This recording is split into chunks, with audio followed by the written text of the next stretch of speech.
आमचे नवनवीन तडका व्हिडिओ पाहण्यासाठी व्हिडिओ खाली दिलेल्या सबस्क्राइब बटन वर क्लिक करा आणि हो या घंटीला क्लिक करायला अजिबात विसरू नका। प्रस्तुत प्रसंगी कीर्तन रूपी सेवेकरिता घेतलेला अभंग। ज्यांनी या विश्वाला पंचम वेद निर्माण करून दिला, ज्यांनी या विश्वाला पंचम वेद निर्माण करून दिला, कमरेला उपरनं बांधलं डोक्याला फेटा बांधला, कमरेला उपरनं बांधलं डोक्याला फेटा बांधला, चिपळ्यांचा नाद झाला, विण्यांची झणकार झाली आणि इंद्रायणीच्या डोहामध्ये भक्तीचा खेळ रंगावला। अवघा महाराष्ट्र त्या भक्तिरसामध्ये धुवून गेलेला होता मायबाप, अवघा महाराष्ट्र त्या भक्तिरसामध्ये धुवून गेलेला होता, अवघा महाराष्ट्र भक्तिरसामध्ये धुवून गेला आणि गळ्या गळ्यात तुळशीच्या माळा आला, कपाळाला गोपीचंदनाचा टिळा आला, हृदय वैष्णवांचा कळमळा निर्माण झाला। हे सर्व करणारे जगद्गुरु महावैष्णव श्री संत तुकोबाराय यांचा चार चरणाचा धर्मपर प्रकरणादिला भंग आजच्या सेवेकरता निवडलेला आहे। विठ्ठला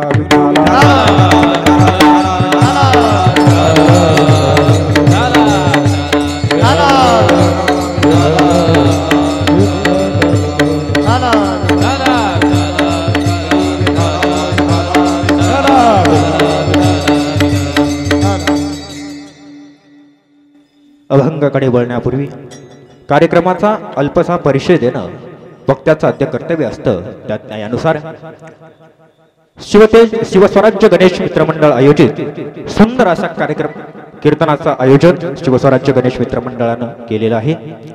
कार्यक्रमाला उपस्थित माझे गुरुवर्य हरिभक्ती पारायण, माझे सर्वस्व, ज्यांनी माझ्यासारख्या पांबराला आज कीर्तनाला उभं केलेलं आहे।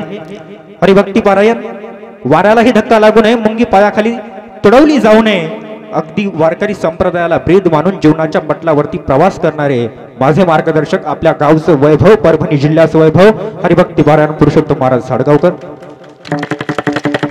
त्यानंतर आमचे हरिभक्ती पारायण प्रसाद महाराज, फार साधना बॉज, खूप नामस्मरण बॉज आणि महाराजांचं मला तर खूप आनंद वाटतोय की महाराज माझ्या कीर्तनाला, पहिल्या कीर्तनाला उपस्थित आहेत। एकदा महाराजांसाठी, महाराजांच्या नामसाधनेसाठी सर्वांनी टाळ्या वाजवायच्या। त्यानंतर खरं पाहायला गेलं तर गायक म्हटलं आणि महाराष्ट्रातला सुप्रसिद्ध गायक म्हटलं की थोडासा अहंकार इतका तरी येतो का नाही, थोडासा अहंकार येतो, परंतु इतकुसा तुझा अहंकार मनामध्ये न ठेवून माझ्या पहिल्या कीर्तनकाला महाराष्ट्राचा भजन सम्राट मी पुन्हा वर्जून म्हणतोय, कारण कुठं शिक्षण घेतलेलं नाही बाण, भगवंतानं माऊली ज्ञानेश्वराने दिलेली कृपा आहे, आमचे आदरणीय मार्गदर्शक भास्कर महाराज सोन्नेकर। त्यानंतर आपल्या गावचं वैभव हरिभक्ती पारायण, गायनाची अंगी शक्ती अद्भुत या जगी, या उक्तीला साध्य असणारे आमचे हरिभक्ती पारायण अमोल महाराज झाडगावकर, आपल्या गावाचं नाव संपूर्ण मराठवाड्यात पोहोचवायले लेकरू टाळ्या वाजवा त्यासाठी एकदा सगळ्यांनी।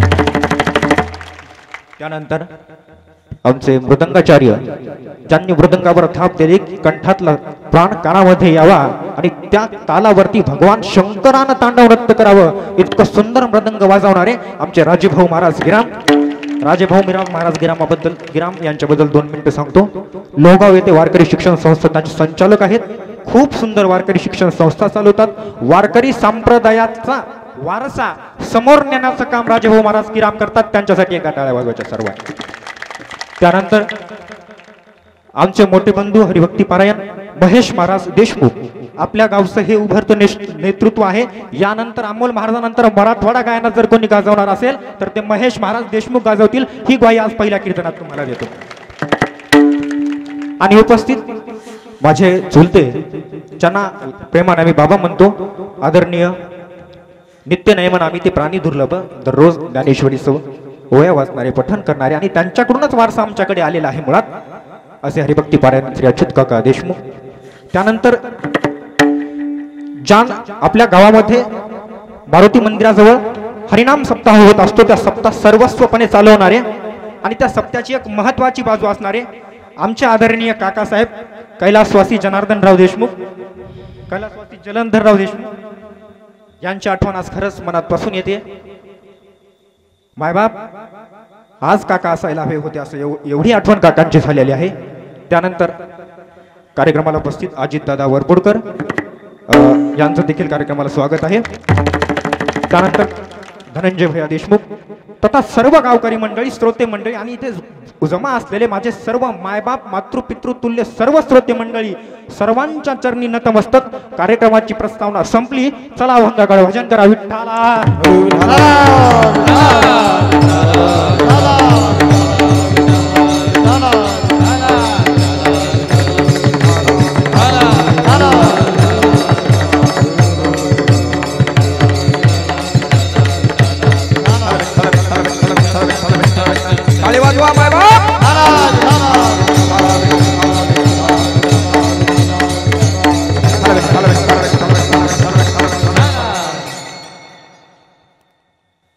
प्रस्तुत प्रसंगी कीर्तन रूपी सेवेकरिता घेतलेला अभंग भगवंताचे लाडके भक्त जगद्गुरु तुकोबराय यांचा धर्मपर नामपर प्रकरणातील 4 चरणाचा अभंग असून या अभंगातून जगद्गुरु तुकोबराय त्यांच्या कर्तव्याची, त्यांच्या कार्याची आणि त्यांची या भूतलावरती, अवनीतलावरती अवतारीला येण्याचं कार्याचं स्वरूप कोणतं आहे, त्यांच्या कार्याचं स्वरूप विवेचन करणारा अभंग आजच्या कीर्तन रूपी सेवेकरिता निवडलेला आहे. विठ्ठला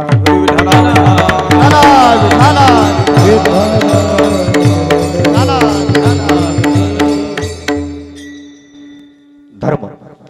मुळात अभंग डोळ्यासमोर आला आणि अभंगाची सुरुवात जगद्गुरु तुकोबरायांनी धर्म या शब्दाने केलेली आहे. मग आम्हाला काही प्रश्न पडायला लागतात, काही शंका निर्माण व्हायला लागतात. त्यातली पहिली शंका अशी आहे, महाराज धर्म म्हणजे नेमकं काय? धर्म म्हणजे नेमकं काय आणि धर्माचं वास्तव स्वरूप काय आहे? बरं, पहिला प्रश्न पडला, धर्म म्हणजे काय समजलं, धर्माचं वास्तव स्वरूप म्हणजे काय समजलं. परंतु धर्माचं आचरण करणाऱ्या माणसांमध्ये कुठले कुठले गुण असले पाहिजे हे दुसरी शंका आहे. कित्येक समाज सुधारकांचं म्हणणं येतं, देशाचं वाटोळ केलं धर्मानं, देशाचं वाटोळ या धर्माचं आचरण केल्यामुळे झालेलं आहे. आमचं म्हणणं असं आहे, ऐका मायबाप पटते का बघा, आमचं म्हणणं असं आहे की धर्माला विसरल्यामुळे देशाचं वाटोळ झालं. विठ्ठला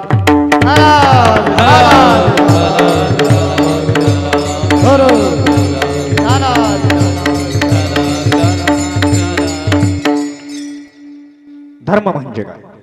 मुळात साध्या सोप्या तुमच्या माझ्या गावरान मराठी भाषेमध्ये सांगायचं झालं तर साधकाचं वाटोळ होऊ देत नाही, आचरण करणाऱ्याचं साधकाचं वाटोळ होऊ देत नाही. ज्याचं आचरण केल्यावर काही ना काहीतरी हित प्राप्त होतं त्याला धर्म म्हणायचं. साध्या सोप्या भाषेत धारायती ते धर्म, धारण करणाऱ्याचं रक्षण करतो त्याला धर्म म्हणायचं. संस्कृतमध्ये फार सुंदर एक प्रमाण आहे बघा, धर्मो रक्षति रक्षितः. तुम्ही धर्माचं रक्षण करा, धर्म तुमचं नक्कीच संरक्षण करेल. आपल्या सर्वांना कल्पना आहे, आपण सर्वजण रामायणाचे अभ्यासक आहात. प्रसाद महाराज, आपण सर्वजण रामायणाचे अभ्यासक आहात. आपण सर्वजण रामायणाचे अभ्यासक आहात. मग आपल्याला माहिती आहे, रामायणामध्ये रावणानं माता सीतेचं अपहरण केलं. 6 महिने लंकेमध्ये, अशोक वाटिकेमध्ये माता सीता रावणाच्या लंकेमध्ये राहिलेल्या होत्या. हजारो सैन्य माता सीतेच्या बाजूला होतं, हजारो राक्षसनी माता सीतेच्या बाजूला होत्या. तरी देखील 6 महिने माता सीतेचं रक्षण झालं. कोण केलं? धर्मानं केलं. कोणत्या धर्मानं केलं? तर माता सीतेच्या पतिव्रता धर्मानं केलं. विठ्ठला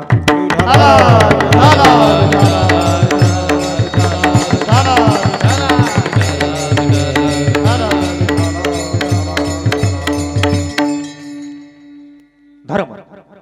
मग तुम्ही धर्माचं आचरण करा मायबाप. हो याचा धरील अभिमान, करील याचा धरील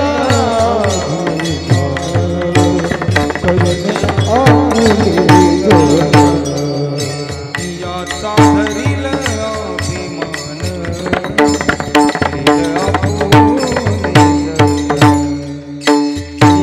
धरील अभिमान,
धरिले आपुले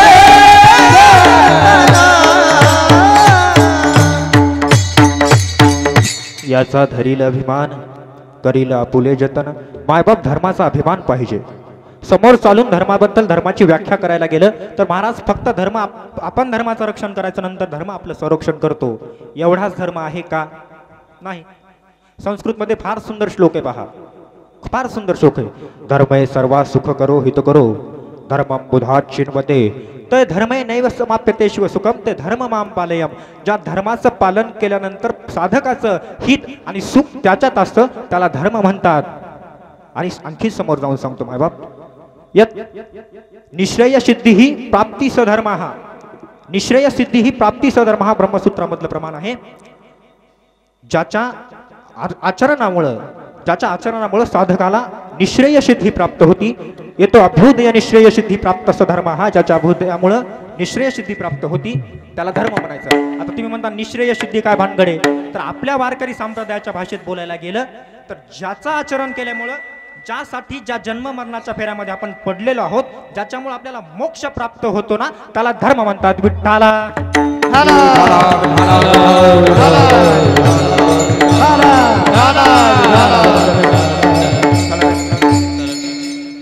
ज्याच्यामुळे मोक्ष प्राप्त होतो महाराज त्याला धर्म म्हणतात. मग महाराज आता समजलं धर्म म्हणजे काय, तर ज्याच्यामुळे मोक्ष प्राप्त होतो, ज्याच्यामुळे सुखाची प्राप्ती होती, ज्याच्यामुळे ज्याचं आचरण करण्यामध्ये आपल्या सर्वांचं हित आहे, ज्याचा अभिमान धरला पाहिजे तो धर्म आहे. मग धर्माचं आचरण करणाऱ्यामध्ये पण काही गुण असले पाहिजेत का नाही? बरोबर आहे का नाही? मग ज्याच्यामुळे मोक्ष प्राप्त होतो तो विनाकारण कोणी एखाद्यानं गावामध्ये समजा भगवंताच्या पाया पडलं म्हणजे धर्माचं आचरण केलं, आम्ही गंध लावले, धोतर नेसले, आम्ही धर्माचं पाल, असं नाही. धर्माचं आचरण करणाऱ्यासाठी काहीतरी गुण आहेत. शास्त्र सांगतं त्याग पहिला गुण, दुसरा गुण क्षमा, तिसरा गुण निष्ठा आणि चौथा गुण कर्तव्य धर्म. ही 4 गुण असले की धर्माचं आचरण करू शकतो माणूस. मग त्यामधला पहिला गुण आपण पाहूया निष्ठा. पहिला गुण पाहूया निष्ठा, त्यानंतर क्षमा पाहूया आणि पहिला निष्ठा पाहूया. निष्ठेचं उदाहरण घ्यायला झालं तर महाराज छत्रपती शिवाजी महाराजांच्या स्वराज्याशिवाय इतर उदाहरण देणं मला योग्य वाटत नाही. या मातीमध्ये सुलतानी सत्तांनी टाव मांडला असताना छत्रपती शिवाजी महाराजांनी 40 किल्ले जिंकून स्वराज्य निर्माण केलेलं होतं. सुरुवातीला पहा औरंगजेब आलेला आहे, औरंगजेब आलेला आहे. औरंगजेबाला आपल्या स्वराज्यावर नजर लावली आणि मिर्झा राजे जयसिंगांना स्वराज्यामध्ये पाठवलेले. प्रसंग पहा कसा आहे तो. छत्रपती शिवाजी महाराजांनी तुमच्या माझ्यासारख्यांच्या उद्धारासाठी, तुमच्या माझ्यासारख्यांच्या स्वातंत्र्यासाठी स्वराज्य निर्माण केलं. 40 किल्ले स्वराज्यामध्ये आणले आणि आता औरंगजेबाला देखवलं नाही मायबाप. आणि मिर्झा राजे जयसिंगला 80,000ची फौज घेऊन पाठवलं. 80,000ची. किती? 80,000ची. आणि स्वराज्यामध्ये एनमेन फौज होती सगळी मिळून 7-8 हजार महाराज. आणि मग छत्रपती शिवाजी महाराजांना नाहीच इलाज झाला. जिथं आपल्याला हार पण मान्य नसती, जिथं आपल्याला पराभव मान्य नसतो आणि जिथं आपल्याला पुढच्याला विजयी होऊ द्यायचं नसतं, तिथं बदला मार्ग काढावा लागतो मायबाप. आपला दूर आहे, भावाचा दूर आहे. मोठ्या भावाला काय करावं लागतं? छत्रपती शिवाजी महाराज त्यावेळी मोठा भाऊ झाले आणि मोठा भाऊ झाल्यानंतर छत्रपती शिवाजी महाराजांनी मिर्झा राजे जयसिंगासोबत तह केला मायबाप. तह केला. तहामध्ये 23 किल्ले जयसिंगाला, मिर्झा राजे जयसिंगाला देऊन टाकले, औरंगजेबाला देऊन टाकले. आणि त्यानंतर आग्र्याच्या भेटीला छत्रपती शिवाजी महाराज औरंगजेबाकडे गेलेले होते. आग्र्याच्या भेटीमध्ये छत्रपती शिवाजी महाराजांना औरंगजेबानं नजर कैदेमध्ये ठेवलं. तेथून औरंगजेबाच्या हातावरती कशा तोडून देऊन निसटले सर्वांना माहित आहे. आपल्याला निष्ठेकडे वळायचे त्याच्यामुळे थोडं फास्ट जातो आपण. थोडंसं उशिरा सुरुवात केली त्याच्यामुळे देखील थोडं फास्ट जातो. मायबाप औरंगजेबाच्या कैदेतून छत्रपती शिवाजी महाराज निसटलेले आहेत आणि आता रायगडावरती छत्रपती शिवाजी महाराज स्थित झालेले आहेत आणि विचार करू लागले. 40 किल्ल्यांचं जिंकलेलं स्वराज्य आता फक्त 17 किल्ल्यांवरती आलेलं होतं. 23 किल्ले मायबाप औरंगजेबाला द्यावे लागले. महाराजांनी विचार केला ते 23 किल्ले पुन्हा स्वराज्यामध्ये आणायचे तर कसे आणायचे. पुन्हा स्वराज्यामध्ये 23 किल्ले आणण्याची मोहीम सुरू केली. पहिला किल्ला निवडायचा होता, कुठला निवडावा. आणि पंतप्रतिनिधी जे होते, महाराजांचे मेन माणसं जे होते, गावात ध्वजारोहण केला. मेन माणसाला बोलिलं होतं का नाही सगळ्यांना, आपण मीटिंग घेतो. छत्रपती शिवाजी महाराजांनी मीटिंग घेतली आणि पंतप्रतिनिधींना सर्व बोलवलं. आणि पंतप्रतिनिधींना बोलवल्यानंतर कुठला किल्ला घ्यायचा असं सरत होतं. सदरेवरती मीटिंग झाली होती आणि तिथे राष्ट्रमाता आऊसाहेब जिजाऊ तिथे आलेले होते मायबाप. जिजाऊ आल्या आणि जिजाऊने हसत चेष्टेने विचारलं, शिवबा शुभा झाला का तुमचा गुप्त व्यवहार? मातेनं जिजामातेनं चेष्टेने विचारला आणि शिवाजी महाराजांना उत्तर दिलं. आऊसाहेब 23 किल्ले पुन्हा जिंकावे म्हणतात, स्वराज्य पुन्हा स्थापन करावं म्हणतो, स्वराज्याची गेलेलं स्वातंत्र्य परत आणावं म्हणतो मायबाप. आणि जिजामातेनं विचारलं, आऊसाहेब पहिला किल्ला कुठला जिंकावा? पहिला किल्ला कुठला जिंकावा? तुम्हाला सांगतो पहिल्या किल्ल्यावरून योग जुळला म्हणून सांगतो. पहिली गोष्ट करताना एक तर देवाचा आशीर्वाद असला पाहिजे ना, तर संतांचा आशीर्वाद असला पाहिजे मायबाप. आज प्राण प्रतिष्ठा वर्धापन दिन आहे आणि मी पहिल्यांदा कीर्तनाला उभं राहिलो. संतांचा आशीर्वाद माझ्या मागे आणि देवाचा आशीर्वाद माझ्या मागे. विठ्ठला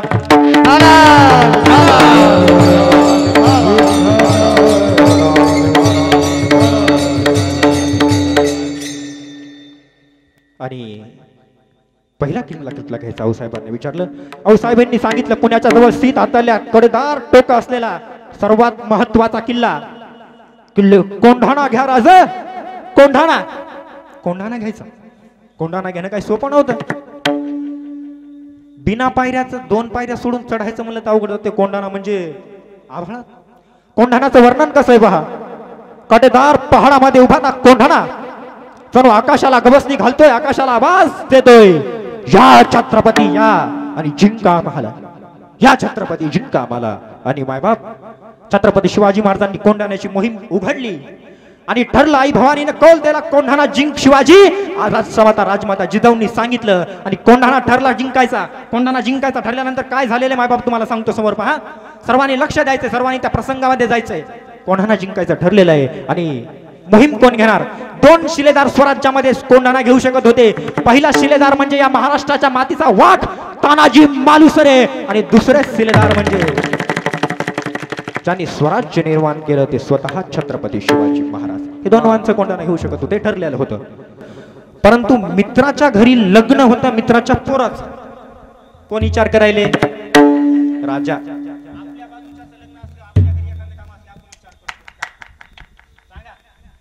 नाही कर, साधी गोष्ट आहे. मग मित्राच्या घरी लग्न होतं मायबाप आणि राजांनी सांगितलं आऊसाहेब तानाजीच्या मुलाचं रायबाचं लग्न आहे. रायबाचं लग्न ठरलेलं असल्यामुळे तानाजीला आम्ही मोहिमेवरती पाठवू शकत नाही आणि आम्ही मोहिमेवरती जाणार ठरलं. दुसरा दिवस उजडला. तानाजी मालुसरे रायगडावरती आले. महाराजांना रायबाच्या लग्नाची पत्रिका देण्याकरिता. प्रसंग पहा कसा. निष्ठा सांगतो, निष्ठा. निष्ठेकडे जायचं आपल्याला. आपला मुद्दा निष्ठा आहे. आणि रायगडावरती आल्यानंतर तानाजी मालुसरेंनी जिजामातेला मुजरा केला. छत्रपती शिवाजी महाराजांना मुजरा केला. छत्रपती शिवाजी महाराजांना मुजरा करून झाल्यानंतर सांगितलं राज रायबाचं लग्न ठरलं, तुम्हाला कल्पना आहे, तुम्हाला यावं लागेल. आणि छत्रपतींनी सांगितलं आम्ही येऊ शकणार नाहीत, आऊसाहेब येथील लग्नाला, बाकी घरची सगळी मंडळी धंडळी पाठवून देतो. परंतु देवच नाही आल्यावर संतांचं पोट भर.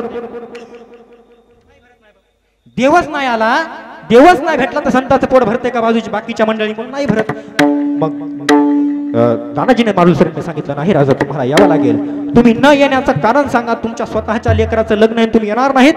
तेव्हा राजूक सांगितलं तानाजी आम्ही निघालो मोहिमेवरती. कुठली मोहीम?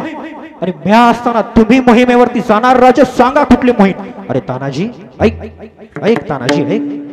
अरे रायबाचं लग्न ठरलंय आणि रायबाचं लग्न सोडून तू कोंढाण्याकडे जाणार? आणि कडाडला तानाजी राज आधी लगीन कोंढाण्याचं मग माझ्या रायबाचं. आणि ज्याला म्हणतात निष्ठा. मुलाचं लग्न सोडलं हो आणि कोंढाणा घ्यायला निघालेत. आपल्याला निष्ठाकडे जायचं, आणखी समोर जायचं आपल्याला. आणि आधी लगीन कोंढाण्यासमोर माझ्या रायबाचं म्हणून तानाजी मालुसरेंनी कोंढाण्याचा विडा राजांकडून बळजबरीनं घेतला. दिला नाही, बळजबरीनं घेतला. आणि मग तानाजी मालुसरेने राजांकडून वचन घेतलं. राजांनी तानाजी मालुसरेला वचन घेतलं सुभेदार परत या बरं का. ही मोहीम अयशस्वी झालेली आम्हाला चालणार नाही. स्वराज्य आधीच कोंदटलंय सुभेदार, तुम्ही या. आणि मग पहा सुभेदार तानाजी मालुसरे यांना विचारलं राजाने किती फौज द्यायची? 5000, 7000, 8000 किती फौज किती द्यायची? तानाजी सांग तान्या किती फौज द्यायची तुला? आणि तानाजी मालुसरेंनी सांगितलं राजा 350 मावळे द्या म्हणे. 350 मावळे. आणि मग 350 मावळे राजांनी दिलं. राजाला माहित होतं की आसुरी काव्यानं कोंढाणा किल्ला येणार नाही, गनिमी काव्यामध्येच आपलं यश आहे.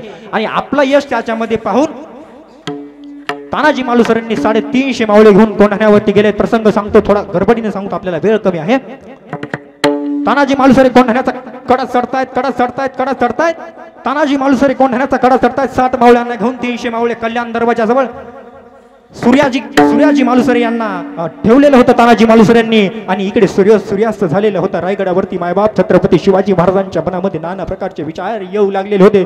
ताना परत येईल ना माझा. आऊसाहेबांकडे गेले, आऊसाहेबांच्या चरण स्पर्श केले आणि आऊसाहेबांना विचारलं, आऊसाहेब झोपला नाही तू? आऊसाहेबांनी सांगितलं, राज सोन्यासारखी पोरं पोपटी हातावरती घेऊन लढाईला गेल्यानंतर झोप कशी येईल राज, झोप कशी येईल. आणि मायबाप छत्रपती शिवाजी महाराजांनी राजमाता तानाजी मालुसरेंच्या विजयाची प्रार्थना करू लागल्या. इकडे तानाजी मालुसरे कोंढाणा कडा किल्ला चढतायत चढले कोंढाणा माझे मावळे, चढले कोंढाणा माझे मावळे. तानाजी मालुसरेंनी एका हातामध्ये तलवार घेतली, एका हातामध्ये ढाल घेतली. लढतायत तानाजी मालुसरे. अरे समोर येईन त्याला कापेल, समोर येईन त्याला कापेल. अरे तानाजी मालुसरेंच्या अंगामध्ये जणू काही तांडव चाललेला होता. विष्णूने अवतार घ्यावा, विष्णूने नरकासुराला मारण्यासाठी अवतार घ्यावा, आता जगदंबेने अवतार घ्यावा. तसं तानाजी मालुसरेंच्या अंगामध्ये चैतन्य झालेलं होतं. तानाजी मालुसरे लढतायत आणि समोर उदयभान दिसला आणि उदयभान तानाजी मालुसरेला म्हणतो, कसा तानाजी क्या कर रहे हो? छत्रपति की सेना में आ जाओ हमारी ओर से, आलमगीर तुम्हें बड़ा इनाम देंगे. फितवायचा प्रयत्न केला परंतु उदयभान्याला माहित नव्हतं की मराठ्यांची औलाद विकत केल्या जात. महाराज काही करा पण विकल्या जाऊ नका. त्या टायमाला जर तानाजी मालुसरेंनी सुभेदारी घेतली असती तर आज आपण इथं कीर्तन करू शकलो असतो का? नाही करू शकलो नसतो महाराज. त्यांची सर्वांची कृपा आहे. आणि त्यानंतर तानाजी मालुसरे आणि उदयभान यांच्यामध्ये युद्ध रंगतंय. तानाजी मालुसरे आणि उदयभान यांच्यामध्ये युद्ध रंगतंय. एका तलवारीमध्ये उदयभान्याने तानाजी मालुसरेंची ढाल तोडली, दुसऱ्या तलवारीमध्ये तानाजी मालुसरेंचा हात तुटला, डोक्याचा फेटा काढला, गुंडाळला हाताला. लढतायत तानाजी माझे. मर्दाची तुटली पघारी ढाल, रक्ताने शरीर झाले लाल. मर्दाची तुटली पघारी ढाल, रक्ताने शरीर झाले लाल. हाताला गुंडाळून शाल दे वार बघा तलवार दे वार बघा तलवार वार बघा तलवार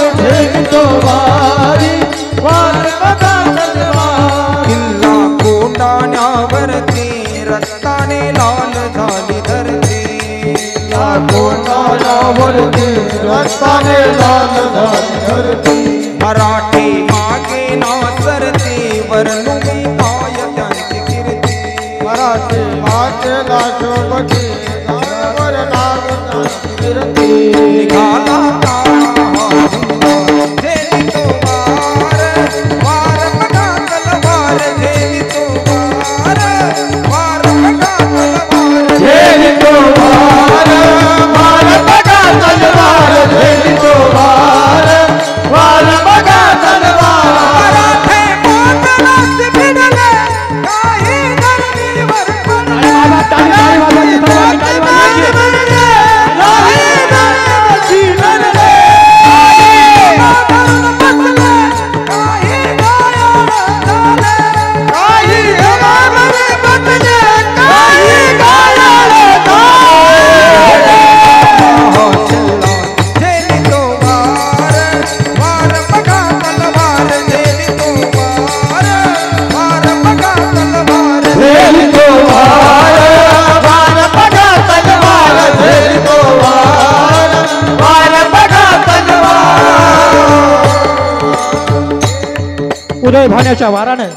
उदयभान्याच्या वाऱ्यानं तानाजी मालुसरेंची ढाल तुटली. दुसरा उदयभान्याने वार केला, तानाजी मालुसरेंचा हात तुटला, डोक्याचा चेला काढला, गुंडाळला हाताला. दुसरा मायबाप वार तानाजी मालुसरेंच्या छातीवरती झाला आणि या स्वराज्याकरिता स्वराज्याचा एक हिरा गमावला मायबाप.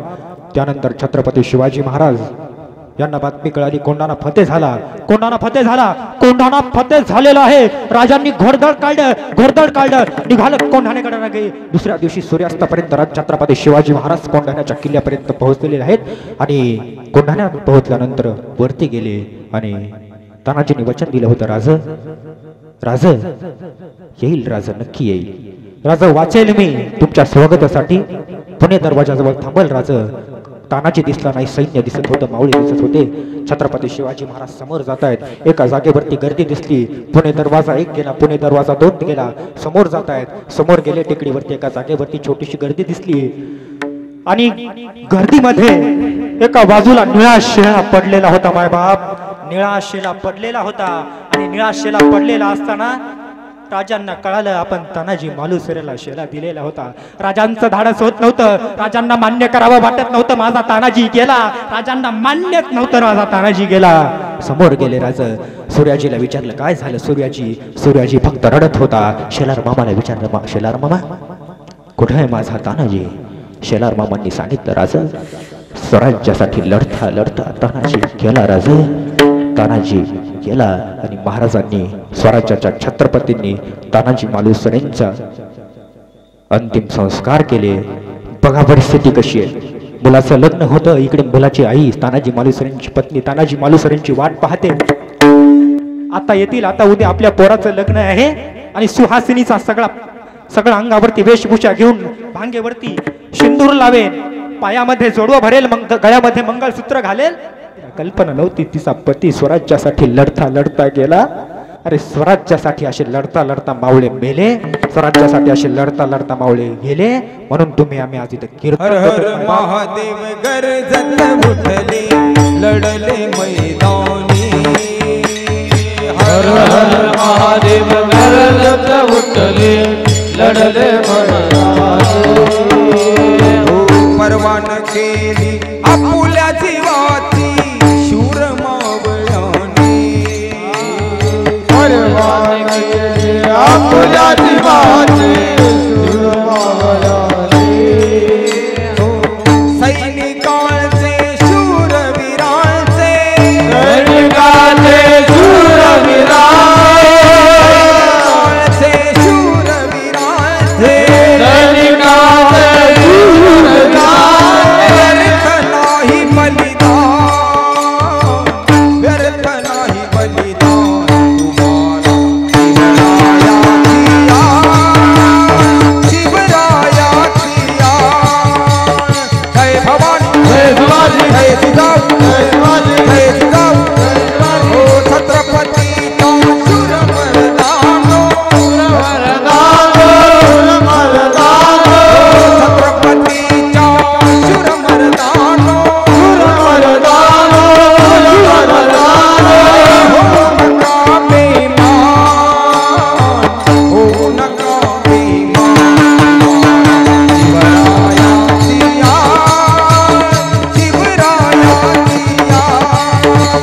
जय जिजाऊ जय जिजाऊ जय जिजाऊ जय जिजाऊ जय जिजाऊ जय जिजाऊ जय जिजाऊ. जय जिजाऊ. हर हर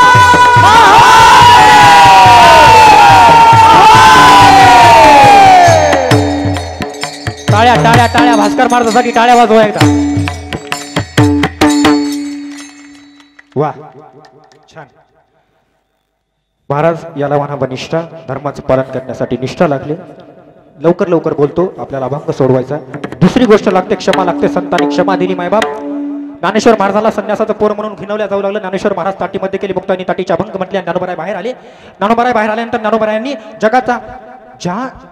जगानं ज्ञानोबारायांना संन्यासाची पोर म्हणून हिनवलं. ज्ञानोबारायांना ताटीमध्ये बंद व्हावं लागलं. त्या जगाला ज्ञानोबारायांनी आता विश्वात्मके देवे म्हणून सगळ्या जगाचं कल्याण मागितलं मायबाप. ते ज्ञानोबाराय म्हणजे क्षमेचं उदाहरण मायबाप. निष्ठा झाली, क्षमा झाली. मग धर्माचं आचरण करण्यासाठी निष्ठा आणि क्षमा लागते. मग मायबाप तुम्ही म्हणाल तुकाराम महाराजाचं कर्तव्य कुठं आलं याच्यात सांगतो.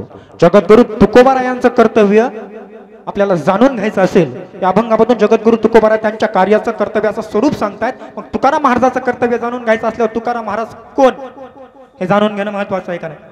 मग तुकाराम महाराजाची ओळख कोण करून दिली आपल्याला. तुकाराम महाराजाची ओळख कोण करून दिली. गाथ्याने दिली माय. तुकाराम महाराज माहीत झाले, गाथ्यानं माहीत झाले. मग गाथ्यामध्ये जेव्हा तुकाराम महाराजांचं चरित्र पाहिलं तेव्हा गाथ्यामध्ये 4 स्वरूपात तुकोबाराय दिसतात. पहिले तुकोबाराय सिद्ध तुकोबाराय, दुसरे तुकोबाराय साधक तुकोबाराय, तिसरे तुकोबाराय संसारी तुकोबाराय आणि चौथे तुकोबाराय बाल्य तुकोबाराय. विठ्ठला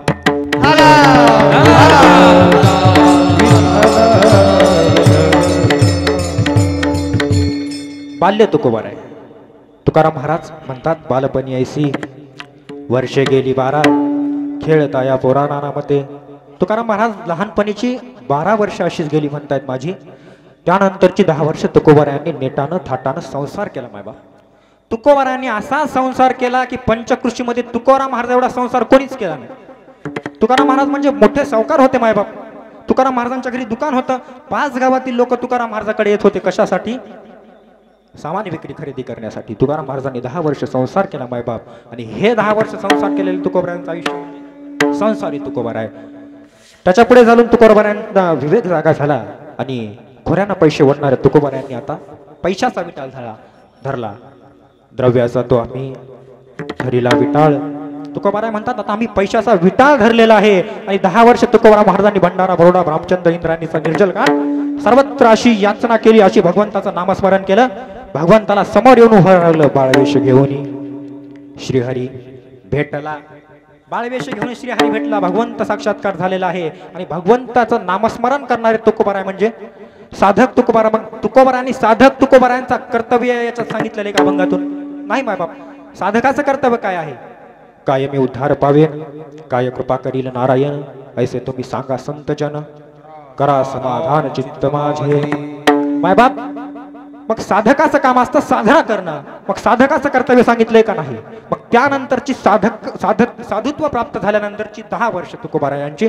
त्या 10 वर्षामध्ये तुकोबारायांना भगवंताचा साक्षात्कार झाला. आणि भगवंतानं सांगितलं आणि भगवंतानं तुकोबारायांना त्यांच्या मूळ स्वरूपाचं, वास्तव रूपाचं आठवण करून दिली. विधीचा जनेता तुझी, अरे विधीचा जनेता तू आहेस, वेदांना उत्पन्न करणारा तू आहेस.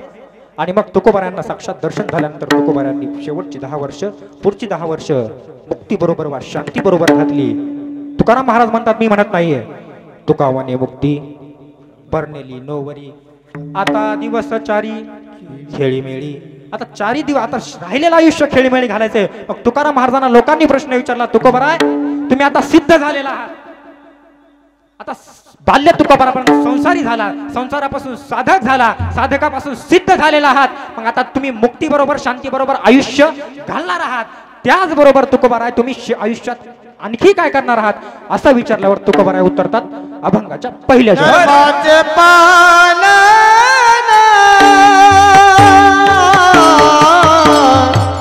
धर्माचे पालन, धर्माचे पालन, धर्माचे पालन,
सिद्ध झालेला आहात, तुम्ही काय करणार आहात तर तुम्ही धर्माचे पालन करणार आहात.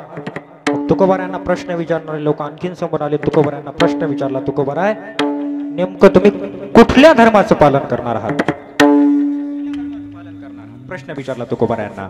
आणि मग नेमकं आपण समजतो ती धर्माचे प्रकार शास्त्रामध्ये आहेत का हो? शास्त्रामध्ये आपण जे मानतो ते धर्म नाहीच आहेत. शास्त्रामध्ये शास्त्र दोनच धर्म सांगतं. पहिला धर्म प्रवृत्ती धर्म आणि दुसरा धर्म निवृत्ती धर्म.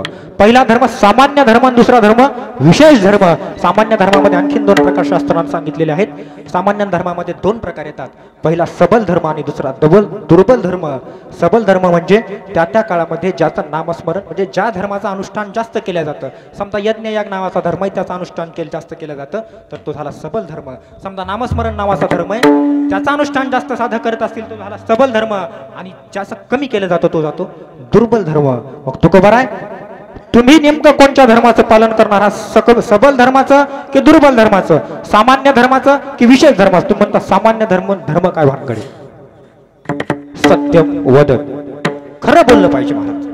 पण महाराज लोकांना खरं बोललं पाहिजे आणि खाली बसलेल्या भजनी लोकांना खोटं बोललं पाहिजे असं आहे का? नाही.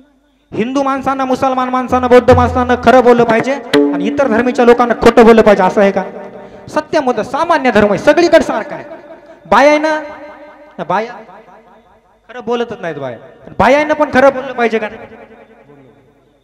सगळ्यांना खरं बोललं पाहिजे. मग तो झाला सामान्य धर्म. एक सामान्य धर्म आणि विशेष धर्म म्हणजे मायबाप थोडक्यात सांगतो, एका विशिष्ट वर्णासाठी, एका विशिष्ट प्रवर्गासाठी आणि एखाद्या विशिष्ट आवडत्या व्यक्तीसाठी असलेलं आपलं प्रेम म्हणजे विशेष धर्म झाला. मग तुकोबारायांना विचारलं, तुकोबाराय तुम्ही कोणत्या धर्माचं पालन करणार? सांगा तुम्ही कोणत्या धर्माचं पालन करणार? प्रवृत्ती धर्म, निवृत्ती धर्म, सामान्य धर्म, सबल धर्म, दुर्बल धर्म. शास्त्राचे सगळे धर्म तुमच्या समोर ठेवलेत. आता तुम्ही सांगा कोणत्या धर्माचं पालन करणार? तुकाराम महाराज म्हणतात या सगळ्या धर्माचं एक मूळ आहे. या सगळ्या धर्माचं एक मूळ आहे. हे बाकीचे धर्म त्याच्या सगळे फांद्या आहेत म्हणले. कोणचं मूळ आहे? मूळ धर्म कोणचा आहे? तर तुकोबाराय म्हणतात भगवंत शरणागती विठ्ठला.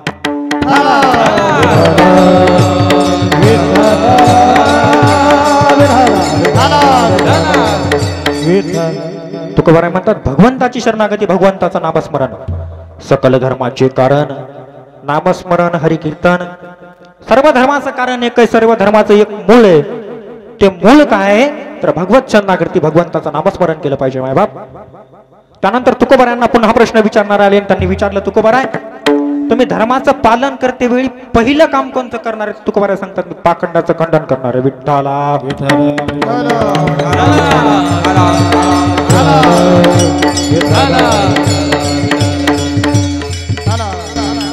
पाखंडांचं खंडन करणार म्हणजे नेमकं काय करणार? पाखंड्याचे दोन प्रकार. पाखंड्याचे बी दोन प्रकार आहेत. एक उघड पाखंडी आणि दुसरे बहुरूपी पाखंडी. आमच्यामध्ये उघड पाखंडी त्याच्यावर थप्पा लागलेला असते पाखंडी आहेत म्हणून. आणि दुसरे बहुरूपी पाखंडी म्हणजे कपडे घालून तुकाराम महाराज म्हणतात तुका म्हणे माझी ह्याची सर्व सुख पाहिन श्रीमुख आवडीने.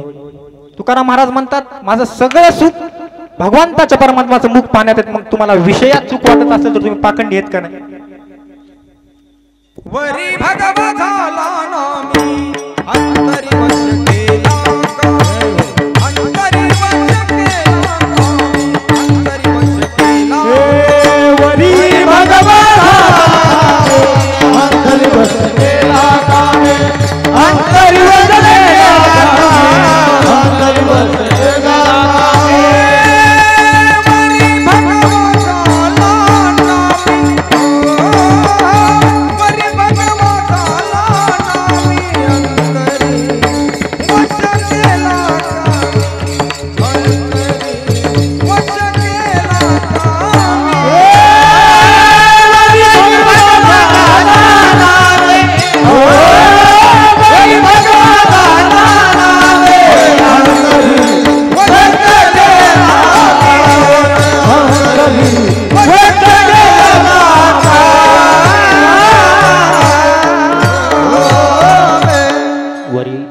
झाला नामी अंतरी वश केला कामे. वरून मायबाप भगवंताचं नामस्मरण मनामध्ये कामाची वासना. तुकाराम महाराज म्हणतात त्या पाखंड्यांचं मला खंडन करायचं. गाथा वाचून गाथेच्या विरोधात वागणाऱ्यांचं मला खंडन करायचं. मायबाप मग तुम्ही म्हणाला एवढंच यालाच पाखंड म्हणतात का फक्त? तर नाही, पाखंडांचं खंडन कोणी कोणी सांगतो मायबाप तुम्हाला. या महाराष्ट्राच्या मातीमध्ये स्त्रियांनी चूल आणि मूल इथपर्यंत सीमित राहावं, स्त्रियांनी घराच्या बाहेर निघू नये, स्त्रियांनी शिक्षण घेऊ नये, हे पाखंड सर्वत्र पोहोचलेलं होतं. स्त्री फक्त चूल आणि मूल, स्त्रीने घरात राहावं, घरकाम करावे, स्त्रियांना शिक्षणाचा अधिकार नव्हता, हे पाखंड चहुदिशेने पसरला असताना सावित्रीबाई फुले आणि महात्मा ज्योतिबा फुले नावाचे दोघ जण आले आणि त्यांनी या पाखंडाचं खंडन केलं. मायबाप, पाखंडाचं खंडन म्हणजे काय? छत्रपती शिवाजी महाराज यांनी आरमार उभारायचं ठरवलेले होतं. आरमार समुद्रावरती राज्य करण्याचा निर्णय घेतला होता छत्रपती शिवाजी महाराजांनी. आणि समुद्रावरती राज्य करण्याचा निर्णय घेतल्यानंतर काही पाखंडी लोक आले आणि म्हणले सिंधू बंदी हिंदू धर्मामध्ये निषिद्ध आहे. पाखंड सांगितला. शिवाजी महाराजांनी त्यांना उत्तर दिलं, सीतामातेला सोडवण्यासाठी भगवान रामचंद्र यांनी समुद्र ओलांडला होता, मी फक्त समुद्रावरती राज्य करण्याचं स्वप्न पाहतोय. आणि आज महाराज स्वाभिमानाने छातीवर हात ठेवून सांगतो, त्यावेळी छत्रपती शिवाजी महाराजांनी पाखंडाचं खंडन केलं. म्हणून आज the father of Indian navy, भारतीय नौदलाचे जनक म्हणून छत्रपती शिवाजी महाराज ओळखले जातात. मायबाप, 18 गड जाती 16 सारा समाज मराठी बोला. 18 गड जाती 16 सारा समाज मराठी बोला. त्यावर ठेवून डोळा एका जागी केलाय गोळा.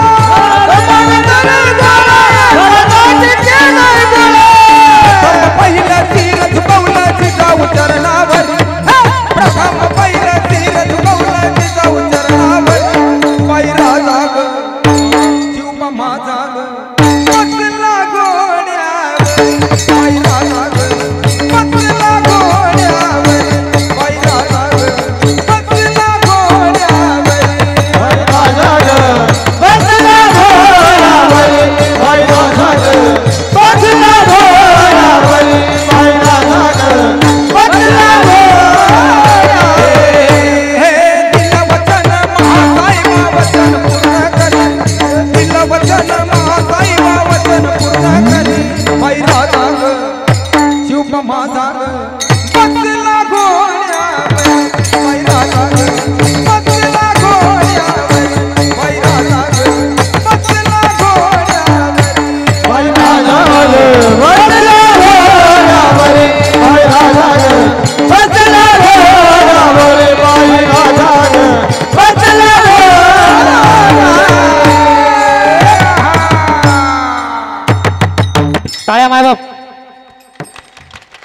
टाळ्या वाजवायच्या. आणि मग छत्रपती शिवाजी महाराजांनी सिंधू बंदी नावाचं पाखंड केलं. राणी लक्ष्मीबाई यांचे पती वारले, विधवा झाल्या आणि पाखंडी लोक पुन्हा आले समोर. यायला कामच असते. सप्ताह होऊ लागला की पाखंडी लोक मध्ये येतात. कीर्तन करायचं झालं की त्याला कुठे कीर्तन येत असत, पाखंडी लोक आहेत महाराज. हे पाखंडी लोक समोर यायला लागले आणि पाखंडी लोक समोर यायला लागलेले आहेत. आणि राणी लक्ष्मीबाईंच्या पंतप्रधान मंडळांना, अष्टमंडळाला सांगतायत, विधवा स्त्रीनं राज्य करणं धर्मामध्ये निषिद्ध आहे. धर्म सांगतो विधवा स्त्रीनं राज्य करू नये. आणि राणी लक्ष्मीबाईंनी या पाखंड्यांचं खंडन केलं. या पाखंडी लोकांचं खंडन केलं. हातामध्ये तलवार काढली, हर हर महादेवाची गर्जना दिली आणि फिरंग्याला हुडकावून लावलं. मायबाप, याला म्हणतात पाखंडाचं खंडन करणं. विठ्ठला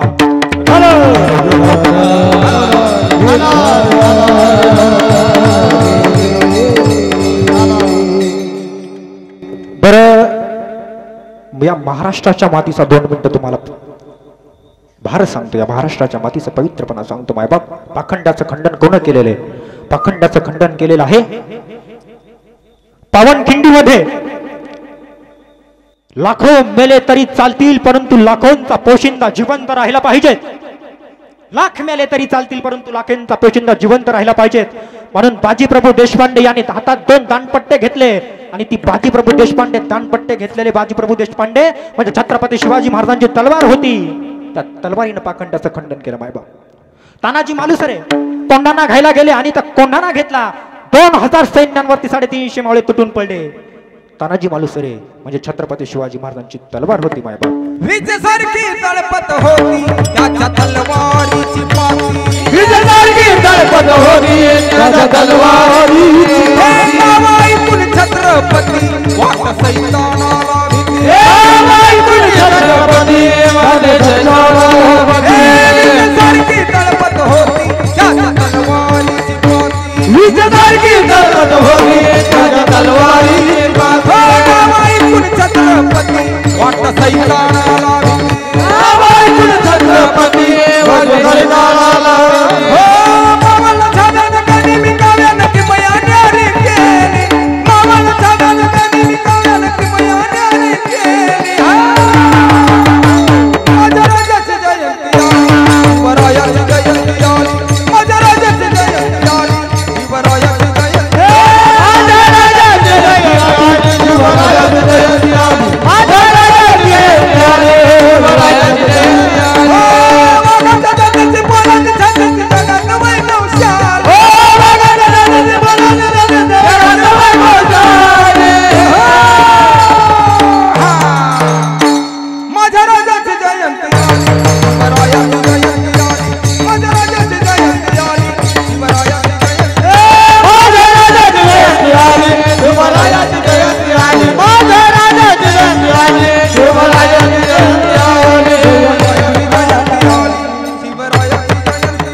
मायबाप या महाराष्ट्राच्या मातीमध्ये त्या तलवारींनी पाखंडाचं खंडन केलं म्हणून आज धर्म सुरक्षित आहे। मग पुढे चालून तुकोबारांना विचारले गेले, तुकोबाराय तुम्ही धर्माचं पालन करतो म्हणत आहात, तुम्ही भगवंताचं नामस्मरण करणार आहात, बरोबर आहे, तुम्ही स्वतः भगवंताचं नामस्मरण करणार आहात, बरोबर आहे, मग तुम्ही पाखंडाचं खंडन देखील करणार आहात, बरोबर आहे, मग एवढंच धर्मकार्य तुम्ही करणार आहात का? प्रश्न एक राहिला। मग तुकाराम महाराज नेमकं कुठल्या धर्माचं पालन करणार आहेत? त्यासाठी तुकाराम महाराजाचा म्हणजे संतांचा अवतार कशासाठी झालाय जाणून घेणं महत्वाचं। कारण 10वीची परीक्षा एकदम देता येते का? पहिली, दुसरी, तिसरी, चौथी, पाचवी, सरपंचाचं लेकरू म्हणून 10वीला डायरेक्ट बसता येते का? नाही बसत। त्याच्यामुळे संतांचं कार्य जाणून घ्यायचं असेल, संतांचा धर्म जाणून घ्यायचा असेल तर संतांचा अवतार कशासाठी आहे हे जाणून घेणं फार महत्वाचं आहे। विठ्ठला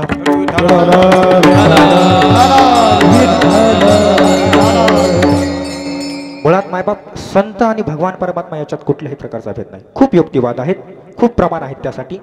ब्रह्मसूत्रामध्ये प्रमाण येतं अविभागेन द्रष्टत्वात, दिसायला दोन असायला एक, म्हणजे अविभागेन दृष्टत्वात दिसायला दोन असायला एक, अर्थात भगवान आणि संत थोडासा युक्तिवाद करण्याचा प्रयत्न करतो मायबाप, लक्ष द्या।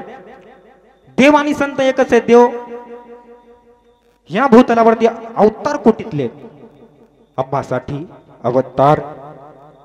मग संत मायबापाला विचारलं, संत मायबाप तुम्ही कसे आहात? तर संत महाराज इंद्रायणी तटी धरीला अवतार। ज्ञानोबरांच्या बाबतीत बोलताना बोललं जातं इंद्रायणी तटी धरीला अवतार। मग संत मायबाप देखील अवतार कोटीतलेच आहेत का? नाही, बरोबर आहे, दोघांमध्ये अवतार कोटी एक, म्हणजे त्यांचा अवताराला येण्याचं समान आहे। भगवान परमात्मा आणि संत, परत भगवान परमात्मा कुठून येतात? हरिवैकुंठावरून आला, पुंडलिका लागून हरिवैकुंठावरून आला। संत मायबापाला विचारलं, संत मायबाप तुम्ही कुठून आला? तेव्हा संत मायबाप सांगतात आम्ही वैकुंठवासी आलो याच कारणासी, आम्ही वैकुंठवासी आलो याच कारणासी, आम्ही वैकुंठवासी आलो याच कारणासी, आम्ही वैकुंठवासी आलो याच कारणासी। बोलिले जरुसी साच भाव वर्ताया, साच भाव वर्ताया, झाडू संतांचे मार्ग आदराने भरले जग, झाडू संतांचे मार्ग आदराने भरले जग। बोलिये साच भाव वर्ताया, साच भाव वर्ताया, झाडू संतांचे मार्ग आदराने भरले जग, साधू संतांचे मार्ग आदराने भरले जग।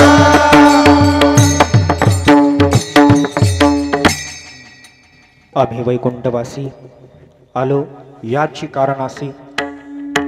मग संत मायबाप आणि भगवान परमात्मा एकाच कारणासाठी आले। त्यानंतर भगवंताला विचारलं, भगवान परमात्मा तुम्ही या भूतलावरती अवनी तलावरती कशाला आलेला आहात तर भगवान परमात्मा सांगतात मी धर्माचं रक्षण करण्यासाठी आलेलो आहे.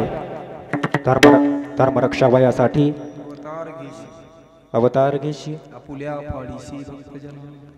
संत मायबापाला विचारलं संत मायबाप तुम्ही कशासाठी आलेला आहात तेव्हा संत मायबाप सांगतात धर्मरक्षा वया कारणे साधू होता ती अवतीर्णे.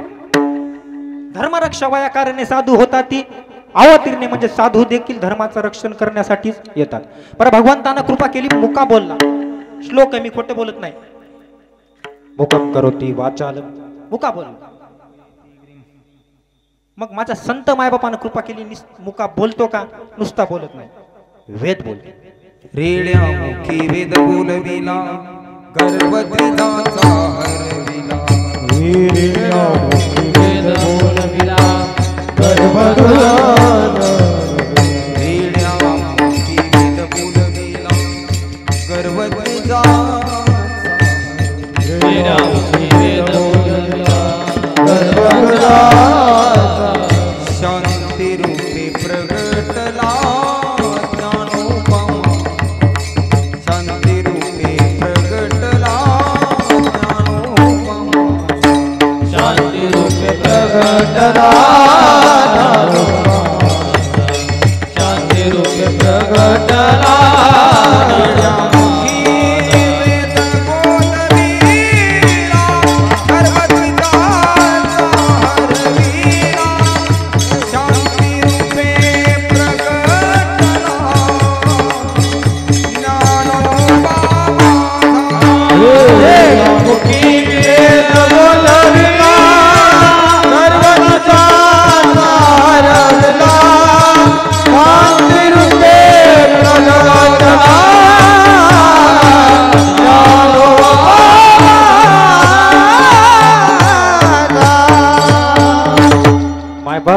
भगवंतानं कृपा केली मुका बोलता निर्बुद्ध पशु वेद बोलला होता. कृपा तुमची पशु बोली वेद वेद म्हणलेले मायबाप.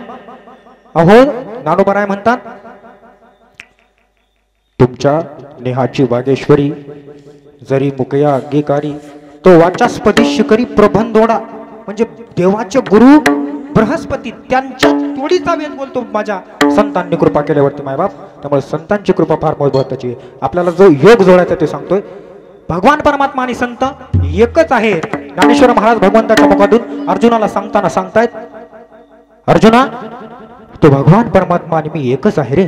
तया भा परस्परे बाहेर नामाचीच अंतरे आतोनी वटो वस्तू विचारे मी तेची ते मी तेची ते. तो आणि मी एकच आहे. बाहेर फक्त नामाची अंतरे भगवान परमात्मा आणि मी एकच आहे. अरे अर्जुना तू बाहेरून दिसायला आम्ही वेगळे असलो तरी आतून आम्ही एक आहेत. तेषां ज्ञाने नित्ययुक्तः एकर्भक्तिर्विशेषते प्रियोर्हि ज्ञानिनोक्तम अहम सच मम प्रिया. त्याच्यात तर माझ्यात कुठल्याही प्रकारचा भेद नाहीये. तुकोबारायांच्या भाषेत बोलायचं झालं तर तुकोबाराय म्हणतात निमित्त त्या देवता देवते संत निमित्ताचा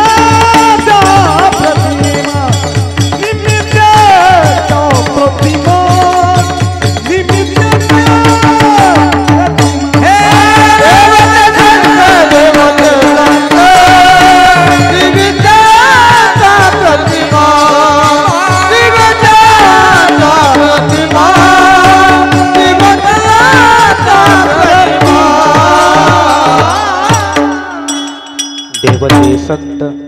देवते संत निमित्त त्या प्रतिमा.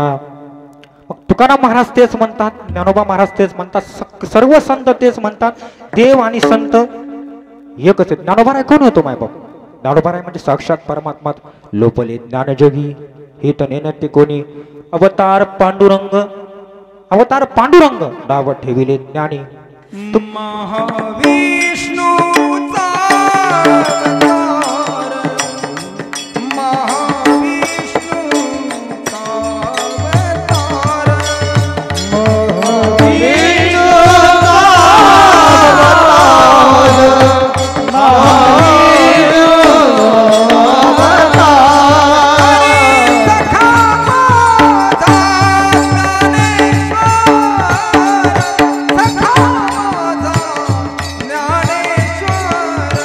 सखा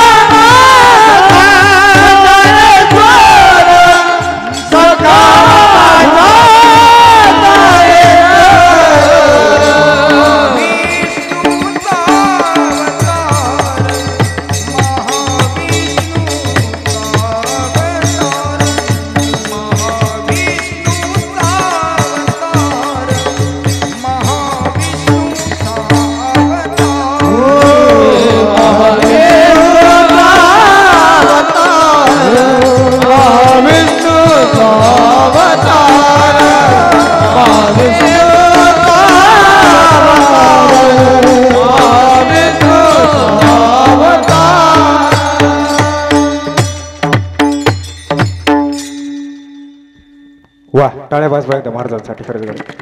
काय सुंदर महाराज. विषयाकडे वळूया.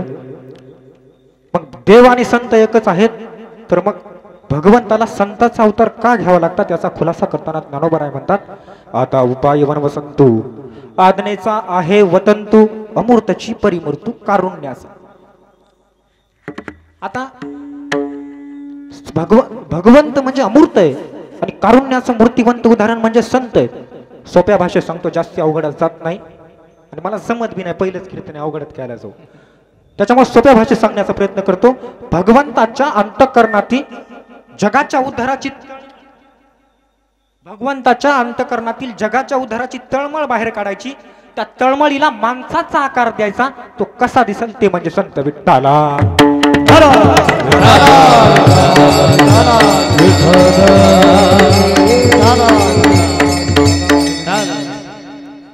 मायबाप संत आणि परमात्मा एकच आहेत. मग भगवंताला संत अवतारात काय यावं लागतं? मूळ मुद्दा इथे आपल्याला संतांचा अवतार कशासाठी हे जाणून घ्यायचंय. कारण आपल्याला अभंगाकडे जायचंय. जोपर्यंत संतांचा अवतार करणार नाही तोपर्यंत संतांचा धर्म करणार नाही. त्यामुळे हे सगळे फांद्या मोडावं लागायलेत आपल्याला. या रस्त्याने त्याच्यामुळे जावं लागले. त्यामुळे मायबाप संत आणि भगवान परमात्मा एकच आहे. तर भगवान परमात्माला संतांचा अवतार का घ्यावा लागतो? प्रश्नच आहे का नाही मायबाप? मग भगवान परमात्माला संतांचा अवतार घ्यावा लागतो कारण संत जे काम करतात ते भगवान परमात्माला करता येत नाही. भगवान परमात्मा जे काम करतात ते संत करत नाहीत मायबाप. पुढे जाऊन सांगतो आणखी थोडं. भगवान परमात्मा या भूतलावरती अवताराला कशासाठी येतात? गीता काढा, 14 अध्याय काढा, वाचली पाहिजे मायबाप. गीता वाचली पाहिजे. पोरांनी गीता वाचली पाहिजे. डीजे वर गाणे वाजल्यापेक्षा गीता वाचलेली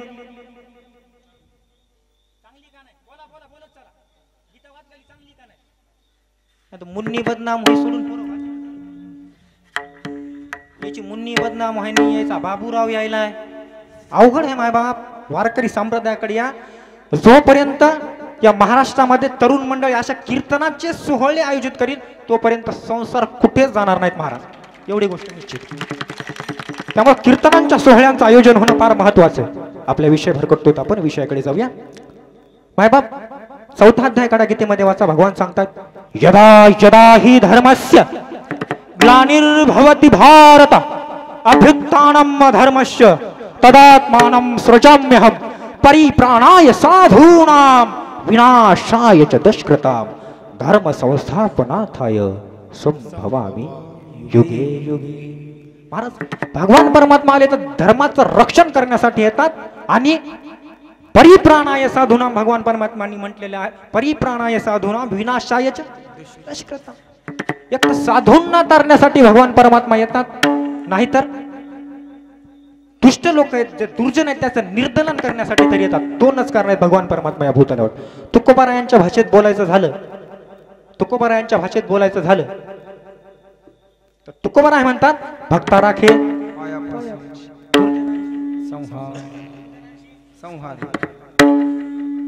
निवडणूक आल्या असते आणि एखाद्या नेत्यानं 500-500च्या नोटा दिल्या असत्या तर आलडले नसते का रे? काढून मोठ्यानं जय म्हणले असते. महाराज कीर्तन आहे, नामस्मरण आहे, बोलत चला. तुम्ही बोलले, मी बोललो, आपण दोघांना बोललो म्हणजे कीर्तन झालं. एकटा बोंबलून गेलोय तो काहीच फरक पडत.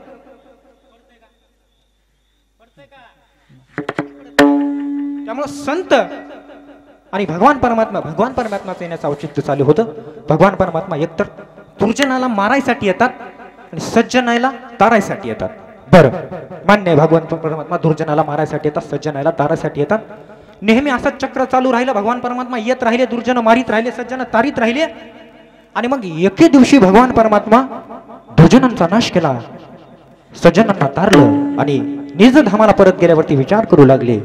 दुर्जन आणि सज्जन यांच्या मधली जी जात आहे, म्हणजे कोणची मधली जात? कोणची?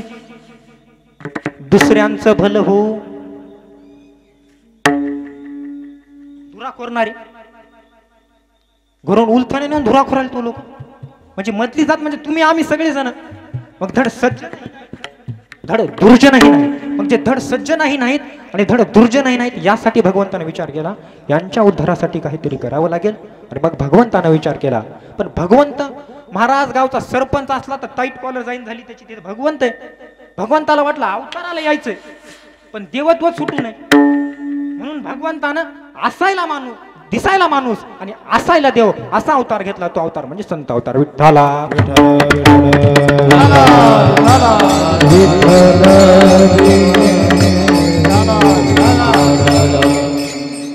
असायला माणूस आणि दिसायला असायला माणूस, दिसायला माणूस आणि असायला देव असा अवतार भगवंताने घेतला. आणि तो अवतार म्हणजे संत अवतार मायबाप. आता संत अवतारामध्ये आल्यावरती परिप्राणाय साधूनाम जमतं का? विनाशायाच्या दुष्कृताम जमतं का? आता जे भगवंत अवतार आलेला परमात्मा परिप्राणाय साधूनाम म्हणतो, तोच ज्ञानेश्वर महाराजांच्या अवतारात आल्यावर म्हणतो जे खळांची व्यंकटी सांडो. खळांची जी बुद्धी आहे ती बदलावी म्हणतात. खळ नष्ट व्हावे म्हणतात का? भगवान परमात्मा आले असते तर वाईट खळाला डायरेक्ट नष्ट केले असते. कार्यक्रम शाट मॅटर मिटलं गेले वरी. विश्वरागे झाले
त्यामुळे मायबाप संतांची कृपा असायला पाहिजे आणि संतांची कृपा झाली पाहिजे. मग संत अवतार घेतला.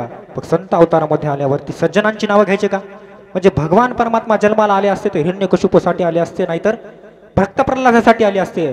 भगवान परमात्मा जन्माला आले असते तर रावणासाठी आले असते, नाहीतर मारुतीरायासाठी आले असते. भगवान परमात्मा जन्माला आले असते तर भगवान परमात्मा कंसासाठी तरी आले असते, नाही तर उद्धव राधेकरिता तरी आले असते. आपण कोण? आपण उद्धव का राधा मायबाप? आपण त्याच्या मधले. त्याच्यासाठी हा संत अवतार आहे. मग या अवतारामध्ये आल्यावर सज्जनांची नावं घ्यायची नाही, दुर्जनाची नावं घ्यायची नाही. मग नावं घ्यायची कोणाची? मग त्याच्या मधल्याची नावं घेत चला. तुकोबाराय फार छान म्हणतात की संतांचा अवतार कशासाठी? तुकोबाराय सांगतात संतांचा अवतार आहे जनाचा, जडाचा आणि जीवाचा उद्धार करण्यासाठी. अवतार तुम्हारा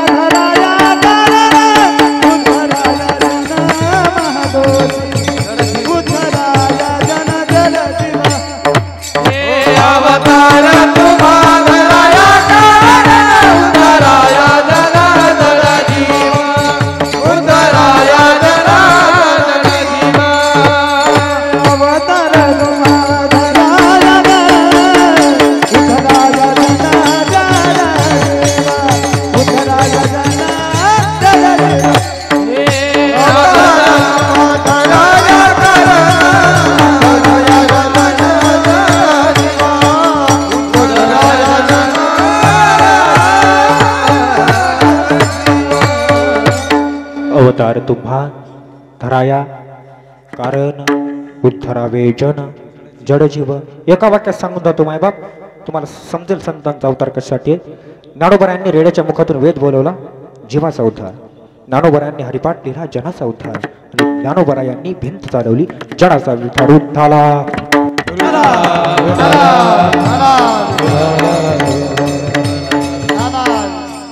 मग ठरलं मायबाप आता संतांचा अवतार कशासाठी आहे? ठरलं तुमच्या माझ्यासारख्या उद्धारासाठी आहे. मग संतांचा मुख्य धर्म तुमचा माझा सारख्याचा उद्धार करणं असेल. सामान्य पांबरांचा या पृथ्वी तलावरती जन्माला आलेल्या, अवनी तलावरती जन्माला आलेल्या किंकरांचा उद्धार करणं हा जर संतांचा मुख्य धर्म असेल तर तुमच्या माझ्या उद्धारासाठी सर्वात महत्वाचं काय? जन्मजन्मांतरीची पापे जाळायची असतील तर काय लागेल? नामसंकीर्तन. साधान पै सोपे जळतील पापे जन्मांतरीची. नामसंकीर्तन साधन पै सोपे माय बाप. नामाशिवाय पर्याय नाहीये. तुम्ही जर भगवंताचं नामस्मरण कराल तर तुम्हाला उद्धार होत होत जाईल तुमचा. मग नाम महत्वाचं आहे. मग आपला उद्धार होण्यासाठी काय महत्व? मॅथमॅटिक मध्ये एक फॉर्म्युला आहे बघा. मॅथ मध्ये if A is equal to B, B is equal to C, then C is also equal to A is also equal to C. सोप्या भाषेत सांगतो, सोप्या भाषेत सांगतो. पहिला आणि दुसरा जर सारखे असतील, दुसरा आणि तिसरा जर सारखे असतील तर पहिला आणि तिसरा मनानं सारखा होतो. आता आपलं गणित लावू याच्यामध्ये आपण. बघा कसं. संत मायबापाचा मुख्य धर्म आहे तुमच्या माझ्यासारख्याचा उद्धार करणं. उद्धार करण्यासाठी महत्वाचं आहे नामाचं स्मरण. मग नामाचं मला स्मरण उद्धार करण्यासाठी महत्वाचं असेल तर तुकोबारांना विचारलं जातं, तुकोबारा नामाचं स्मरण सामान्य माणसाच्या उद्धारासाठी महत्वाचं आहे आणि सामान्य माणसाचा उद्धार करणं तुमचा मुख्य धर्म आहे. मग तुकोबारा तुम्ही यानंतर धर्माचं पालन करण्यासाठी काय करणार? तर तुकोबाराय म्हणतात की यानंतर धर्माचं पालन करण्यासाठी मी नामाचा विस्तार करेल अभंगाच्या दुसऱ्या चरणात.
तुकोबाराय म्हणतात मग जर सामान्य माणसाचा उद्धार करणं हा संतांचा मुख्य धर्म असेल तर आम्ही तर अभंगाच्या पहिल्या चरणात सांगितलं होतं की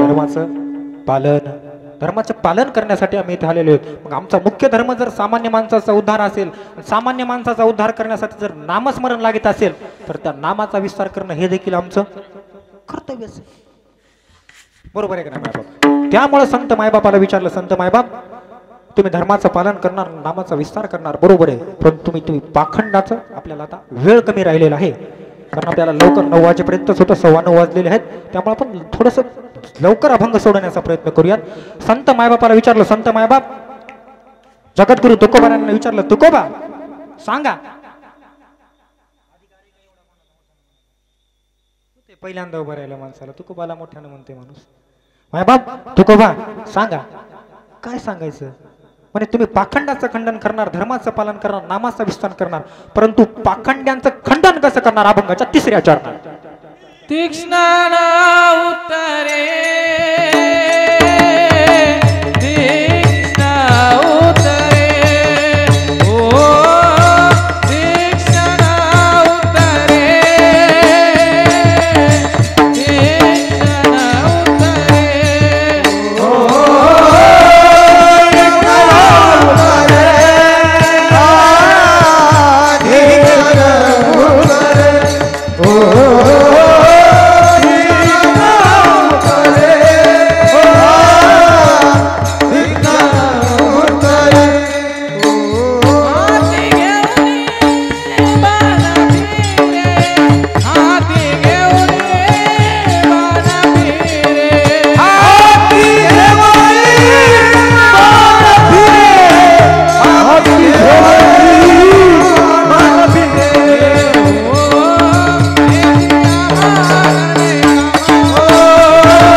वाजवाना टाळ्या, किती छान म्हणलं, सुंदर प्रमाण लेकरांनी. मायबाप असे लेकर जर तुम्हाला घडवायचे असले तर राजेभाऊ महाराजांच्या संस्थेवर पाठवून जा. मायबाप अशी पोरं घडायला पाहिजे वारकरी संप्रदायात. तुकोबाराय म्हणतात अभंगाकडे प्रवृत्त होऊया. तुकोबाराय म्हणतात पाखंडांचं खंडन करण्यासाठी तीक्ष्ण उत्तरे दिली पाहिजेत. मायबाप गावामध्ये जर एखादा दारुडा आला, दारू पिऊ लागला गावामध्ये एखादा माणूस, त्याला तीक्ष्ण उत्तरे दिली पाहिजे. मायबाप एखाद्या लेकीचा संसार उद्ध्वस्त होऊ लागला, दारू पित असेल तर 4 जणांना जाऊन समजून सांगितलं पाहिजे. एखाद्या दारूबंदीच्या शाळेमध्ये नेऊन त्याला भरती केलं पाहिजे. मायबाप कारण मायबाप दारू माणसाला गिळते, व्यसन माणसाला गिळते. स्वातंत्र्य मिळाले आपण पुन्हा दारूच्या पारतंत्र्यात काय जायचं? खरे का? लोकांना काय म्हणतानाचा विचार करू नका, आपण सोडा. लोक म्हणतात महाराज लोकले गेलेले असतात. तुम्हाला एक उदाहरण देतो थोडं.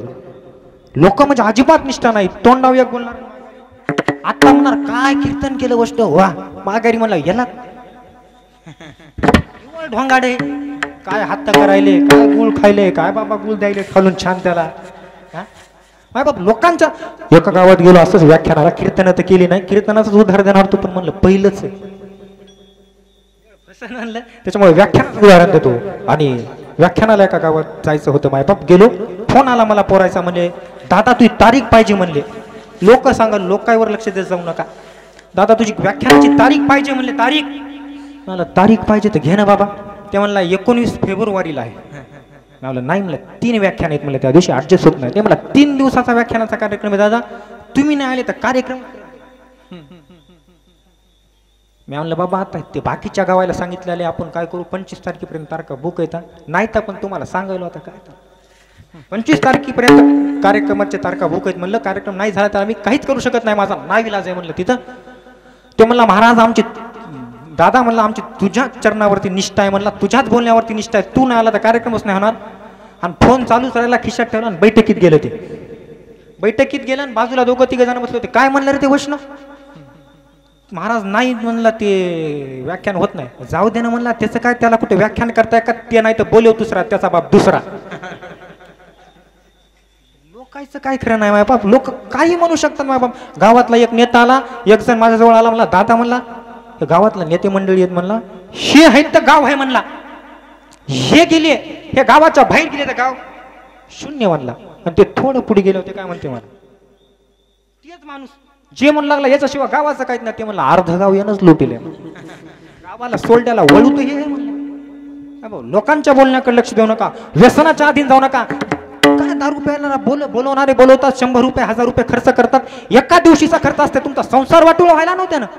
मग दारू पिणं वाईट की चांगलं? दारू न पिणं हे सुद्धा धर्म कार्याच आहे मायबाप. दारू नाही पण धर्म कार्य म्हणजे नेमकं काय? आमच्यासारखे धोतर घातले, मी पहिल्यांदाच घालेलो, पण धोतर घातले, कुर्ते घातले, डोक्याला गंध लावला म्हणजे धर्म काय का मायबाप?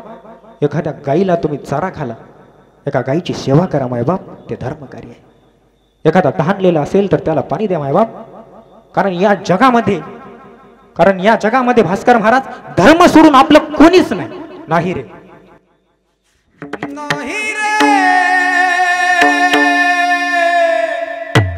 नाही कुणाचे कुणी, नाही रे, नाही कुणाचे कुणी, नाही रे,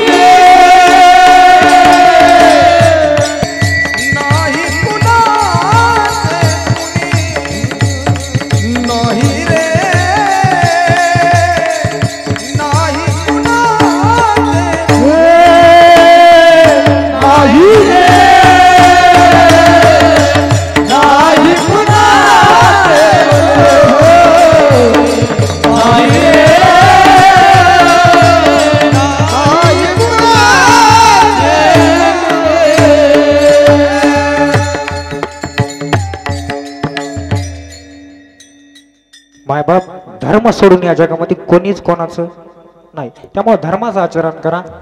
जमलं तर पंढरपूरला जा, नाही तर मायबापाच्या चरणातच पंढरी आहे मायबाप. दुसरीकडे जायची गरज. मायबापाची सेवा काय, आई वडिलांची सेवा करत जा. मी जास्त बोललो असतो पण माझ्या दोन्ही बी इथंच येत बोलणार होतो, ठरलं होतं आई वडिलांवरती जावं, थोडीशी सेवा करते कशी करते सांगावं. दुसरीकडे असलं असतं हे दोघं संघ नसले नसतं बोललो बी पुढेच जायचं. त्याच्यामुळं मायबाप धर्माशिवाय आपलं कोणीच नाहीये आणि त्यामुळे धर्माचं पालन केलं पाहिजे. धर्माचं पालन करण्यासाठी आणखी काय काय केलं पाहिजे थोडक्यात सांगतो मायबाप. आपल्या दारावरती जर एखादा भिक्षुक आला तर त्याला 2 घास खायला द्यायचा मायबाप कधी नाही म्हणत होता. मायबाप धर्माचं पालन करण्यासाठी तुम्ही गाई सांभाळा. आता आपल्या इथं गोशाळा चालूच आहे वाटायला सध्या आपल्या गावाच्या तिथे गोशाळा चालू चांगली गोष्ट आहे. स्वाभिमानाची गोष्ट आहे आमच्यासाठी गोशाळा चालू आपल्या गावाच्या तिथे. त्याच्यामुळं आपल्या जवळच्या गायी आहेत त्या किमान सोडून तरी देऊ नका. नवीन घेऊ नका पण ज्या जुन्या आहेत त्या कत्तलखान्यात तरी एवढं घेऊन गेले तरी कीर्तनातून काय म्हणता माधवकार एवढं घेऊन गेले तरी लय झाले खूप झाले. धर्माचं पालन करण्यासाठी गायींची कत्तल टाळा मायबाप. दारू देऊ नका. गावामध्ये चांगलं वागा. गावातल्या पोरांना गटात तट्टानं वागू नका. सर्व गावातल्या मुलांनी एक होऊन वागा मायबाप. आतापर्यंत आपल्या अवलादी सगळ्या अशाच गेल्या. मी या साहेबाचा मी त्या साहेबाचा म्हणण्यातच जिंदग्या गेल्या किंवा आपल्या मायबापाच्या. आपल्या पिढ्या कशात बर्बाद झाल्या. टाईट कॉलर साहेबाच्या मागं गाडीत 50 रुपयाचं पेट्रोल आपल्याच खिशातलं. साहेब विचारित बी नाही याच्याकडे. साहेबांना ढोंगण मग मायबाप. त्यामुळे माझी विनंती आहे की आपल्या आपल्या कामाला लागा. शिक्षणाचा रस नसेल तर धंदा पाणी करा. आमचा अर्जुन भैया फार दुधाचा छार धंदा चालवते सध्या. फार सुंदर धंदा. मग तुम्ही काही ना काहीतरी करत चला ना. तसंच एकानं दुधाचा टाकला की मग दुसरं जण काय करते ह्यानं दुधाचा टाकला ना मी आता त्याला 5 म्हशी आणल्या मी 15 एकर बरं फुकीन पण नादच करीन म्हणला. नाही मायबाप त्यानं दुधाचा धंदा सुरू केला ना तुम्ही गावामध्ये किराणा दुकान टाका. त्यामुळे मायबाप अशी विनंती आहे की काही ना काहीतरी करत राहा. कारण नोकरी सरकारी नोकऱ्याच्या आशात सोडून द्या. आणि नोकरी नाही म्हणल्यावर छोकरी पाहिजे असेल. महाराज म्हणे संतांचं मूळ धर्म आहे म्हणे. संतांचं मूळ ध्येय आहे भगवंत प्राप्ती. आणि सध्याच्या काळामध्ये मूळ ध्येय आहे पोरगी भेटणं झाली हो. चांगलं असा वाईट असा सरकारी नोकरी म्हणलं की ह्या झुणक्याच्या झुणके. बाप 2 मिनिटं बोलतो लक्ष राहू द्या. पटतंय का? पटलं तर सांगा. नाही पटलं तर जाताना महाप्रसाद आहे ते घेऊन जा. मग सांगायचं काम आहे. बाप कोरोनाचा काळ होता. 2 वर्ष कोरोना या संपूर्ण जगामध्ये कोरोनाची महामारी होती. सरकारी नोकऱ्या बंद पडलेल्या होत्या मायबाप. प्रायव्हेट नोकऱ्या इंजिनियर सगळे घरी बसलेले होते. या जगाला जगवणारा एकमेव राजा होता. तो राजा म्हणजे शेतकरी मायबाप. त्यामुळे पोरगी द्यायची असती ना देताना विचार करा किती एकर शेती आहे. काही काय जण अवघड आहे भास्कर महाराज. शेती किती आहे? शेती पाहिजे 15 एकर. सरकारी नोकरीवाला पाहिजे. मग त्या पोरीला शेतात का खुरप काय म्हणतो तुम्हाला शेती कशाला पाहिजे? महाराज म्हणतात पोरच हुंडा घेतात पोरीकून. सरकारी नोकरी पाहिजे सासूबाईला जावई देखणा पाहिजे. सासूबाईला जावई देखणा पाहिजे. सासू सासरे बी नाही पाहिजे. पोराला मायबाप बी नाही पाहिजे. ननंद बी नाही पाहिजे. ननंद असली तर ऐकिण्यातली असावी. त्याच्यात 50,000 पगार असावी. हे हुंडा नाही तर काय आहे? तुम्ही एखादा पोरग जर चांगला धंदा करत असेल नवीन व्यवसाय करत असेल त्याला 10 लाख रुपये हुंडा देण्याच्या ऐवजी 10 लाख रुपयाचा धंदा टाकून द्या ना. बिघडलं का काय मायबाप? त्यामुळं ह्या जे आपण याच्यामध्ये जे अडकलोत ना आता कळालं मायबाप. कोरोनामध्ये लग्न 5 माणसं धुऱ्याव लग्न केले. धुऱ्याव पाटलानं धुऱ्याव लग्न केले. त्याच्यामुळे लग्नामध्ये इनाकारांचा खर्च करू नका. लग्नाला 4 लाख लागतात ना. 50,000 लग्न आटपा. घरचे तेवढे बोलवा आणि 2.5 लाखाचा धंदा टाका.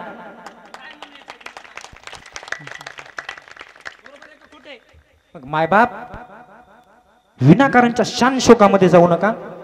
कलियुग बदलले मायबाप. संप्रदायामध्ये पोरांना विनंती आहे पोरांनी माळा घाला. एक जण म्हणला मायबाप माळा नाही घालत. महाराज माळा नाही घालत खात नाही ना पण माळ घालते दाद्या. मला वैष्णव दादा तू म्हणाला ते मला सगळं पटायले म्हणला पण मी खातच नाही माळ घालू घ्यायला. मग पोरगी भेटणं गेलेले दिवस दारुड्या संघ फिरायला खात नाही पेत नाही पण फिरायला नाही नव्हतीच. माळकरी दारुड्या संघ जरी गेला तरी लोक काय म्हणतात माळकरी संघ गेला. याला म्हणतात संप्रदायाची शक्ती. वारकरी संप्रदायाची शक्ती आहे. माळकरी जर दारुड्या संघ गेला एखाद्या धाब्यावर जाऊन बसला तरी म्हणतात महाराज माळकरी आहे, सोबत मित्राच्या गेला असेल सहज. मग माळ घाला एक तसंच पोरं करायलेत बाबा, माळच घाल. लहान लहान पोरं तंबाखू, बापाचे देखता पहिल्या पानावर बापाचं खातं, शेवटच्या पानावर पोराचं. इमल घ्यायला इमलची पुडी फोडायला ते 2 असतात. मला आता परवा दिवशी माहिती झालं 2 असतात. म्हणजे अशा हलवायच्या आणि खायच्या. अरे माय बाप, ते इमल पुडी हलवण्यापेक्षा स्वतःची मेहनत हलव, स्वतःचं शरीर शेतामध्ये हलवा आणि कष्ट करा. अरे पोर हो, माझं गावाच्या तरुणांना एवढं सांगणे, गावातल्या माता मंडळींना एक सांगणे की पोरांवर लादू नका. येत नाही ना 10वी पर्यंत शिकायचं ना, शिक 10वी पर्यंत. 11वीला शेताचं सगळे पडले 40% बाप म्हणते सायन्स. 40% पडल्यावर सायन्स घ्यायला भास्कर महाराज जमन का? त्याची बुद्धी तुम्ही सायन्स काय म्हणून घ्यायला लावले. त्याची आर्टची बुद्धी असेल तर आर्ट घ्यायला लावा. विनाकारण आता एखादं म्हणलं महाराज वैष्णव कीर्तन केलं कारण महाराजाच्या पोरानं केलं, मया पोराला बी कीर्तनाला उभं करायचं. मूर्खपणा. सगळ्या गोष्टीचा अभ्यास लागतो. ज्या गोष्टीतला ज्याला अभ्यास आहे त्याने ती गोष्ट करावी.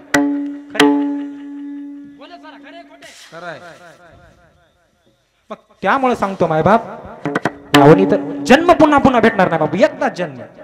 मानव जन्म अनमोल रे, माती में ना मोल रे, अब तो मिला है फिर ना मिलेगा कभी नहीं कभी नहीं. मानवाचा जन्म अनमोल आहे माय बाप. आई वडिलांच्या सेवेमध्ये, देशाच्या सेवेमध्ये माय बाप. पोरग जर तुमचं वाक्य आहे का, आवडते का, पटते का बघा. तुमचं पोरग जर म्हणत असेल मला मिलिटरी मध्ये जायचं तर तुमचं भाग्य उद्या आलं माय बाप. तुमचं पोरग योग्य दिशेला चाललं. अडू नका त्याला. मिलिटरी मध्ये गेल्यानं काय होते, मारायला जायचं का तिथं. अरे ते तिकडं मारायला म्हणून आपण इकडे जिवंत आहे.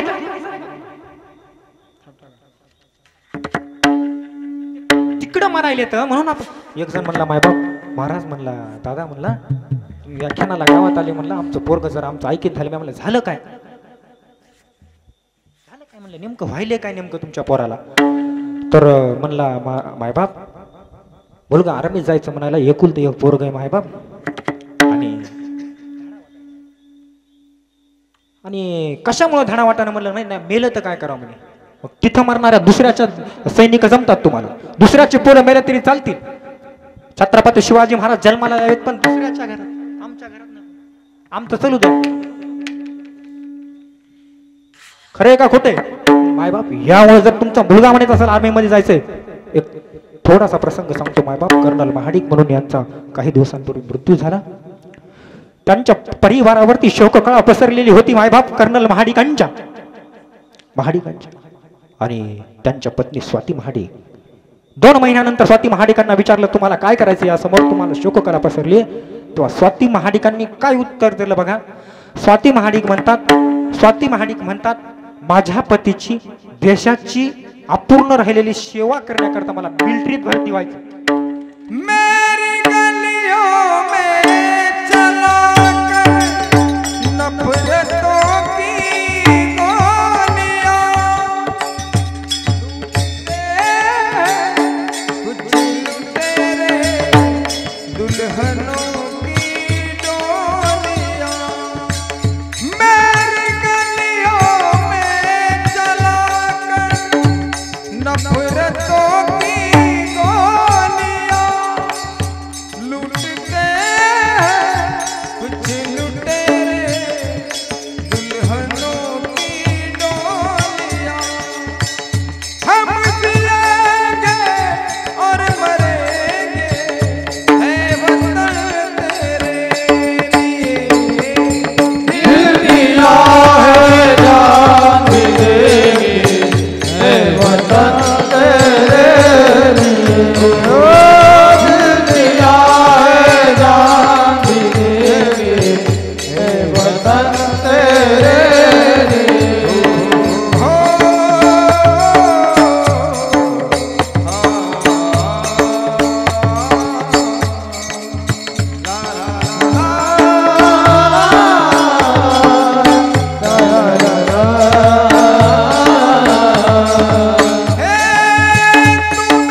टाळ्या.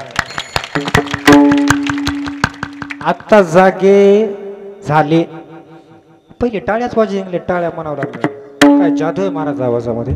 पुन्हा एकदा वाजवा बरं जोऱ्यानं जरा. महाराज अभंगाकडे बोलावं लागतं, सामाजिक थोडंसं अभंगाकडे प्रवृत्त होऊया. पप्पानं घरीच सांगितलं होतं बोल, नाही तर घरीच येऊ देणार नाही बोलला तर घरीच नाही आणले. त्यामुळे वडलं धर्माचं पालन करावं लागलं. पुत्र धर्माचं खरंय का कुठे विठ्ठला.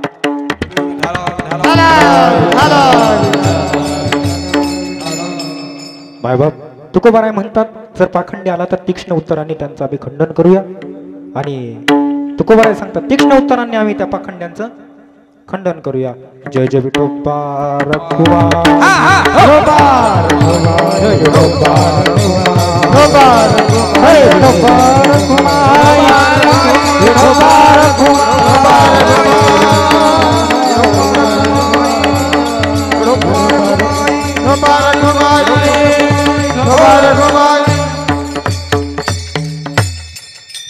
इतकं चांगलं म्हणायले, जरा जरा चांगलं बोलायले, इतका चांगला मृदंग वाजवायले, हे सगळं कोणामुळे?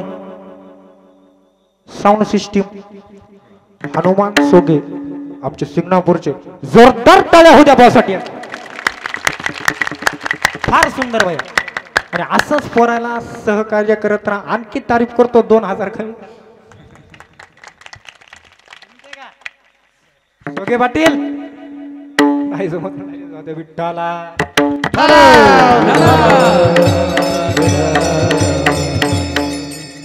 तीक्ष्ण उत्तरे मायबाप. वेळ खूप झालेला आहे. मला वाटलं नव्हतं जाईन. काय म्हणायचं बाबा, वाटलं नव्हतं. पण भगवंताची कृपा आहे मायबाप. संतांची कृपा, साधूंची कृपा फार निश्चिमय. एकनाथ महाराजांची कृपा आज माझ्यावरती आहे. त्यांचा प्राण प्रतिष्ठापन वर्धापन दिन आहे. संतांची कृपा, देवांची कृपा, आई वडील उपस्थित आहेत, चुलता उपस्थित, गावामध्ये सगळे आत्तापर्यंत मला वाटते की गावामध्ये एवढी मोठी सुरुवात कोणाचीच झाली नाही. त्याच्यामुळे तुमच्यासाठी तुम्ही टाळ्या वाजवायला.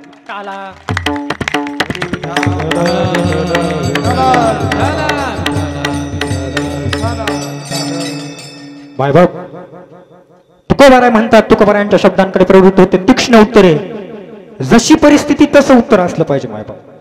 एक प्रसंग सांगतो, एक प्रसंग, आणि नंतर सेवेला पूर्ण विराम देऊया आपण. कारण वेळ खूप झालेला. बोलायला गेलं तरी आणखी बोलता येईल अर्धा पाऊण तास. पण पप्पा बरं संपलं भांडवल म्हणाले तू.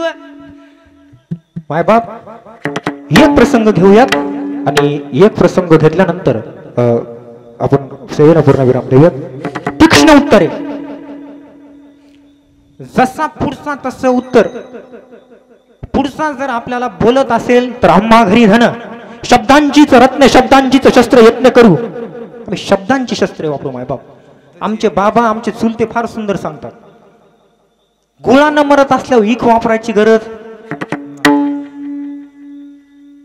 गुळानं मरत असल्यावर ईख वापरायची गरज नाही. जसा शत्रू तसं शस्त्र, आणि जसा शत्रू तसं शास्त्र. शस्त्र आणि शास्त्र हे दोन्ही फार महत्वाचे मायबाप. तीक्ष्ण उत्तरे, तीक्ष्ण उत्तरे.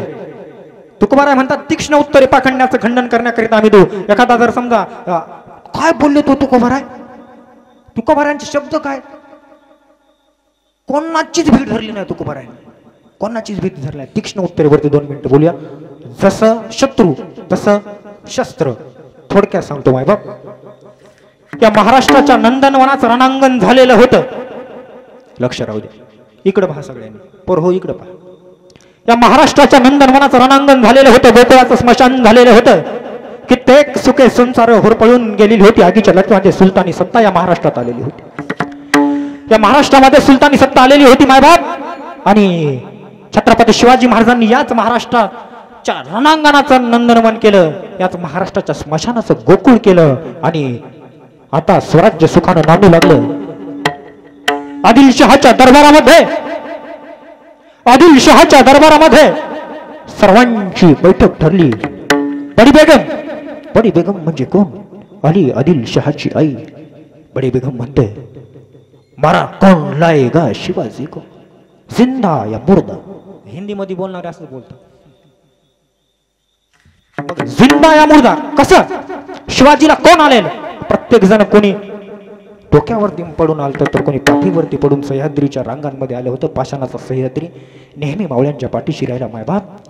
आणि कुणीच विडा उचलायला तयार नव्हतं. तेवढ्या दरबारामध्ये 10 हत्तीचं बळ असलेला दानवरूपी शरीराचा रावणाप्रमाणे दिसणारा अफजल खान उठला आणि मोठ्यानं म्हणाला, बडे बेगम साहिबा, मैं लाऊंगा शिवाजी को जिंदा या मुर्दा.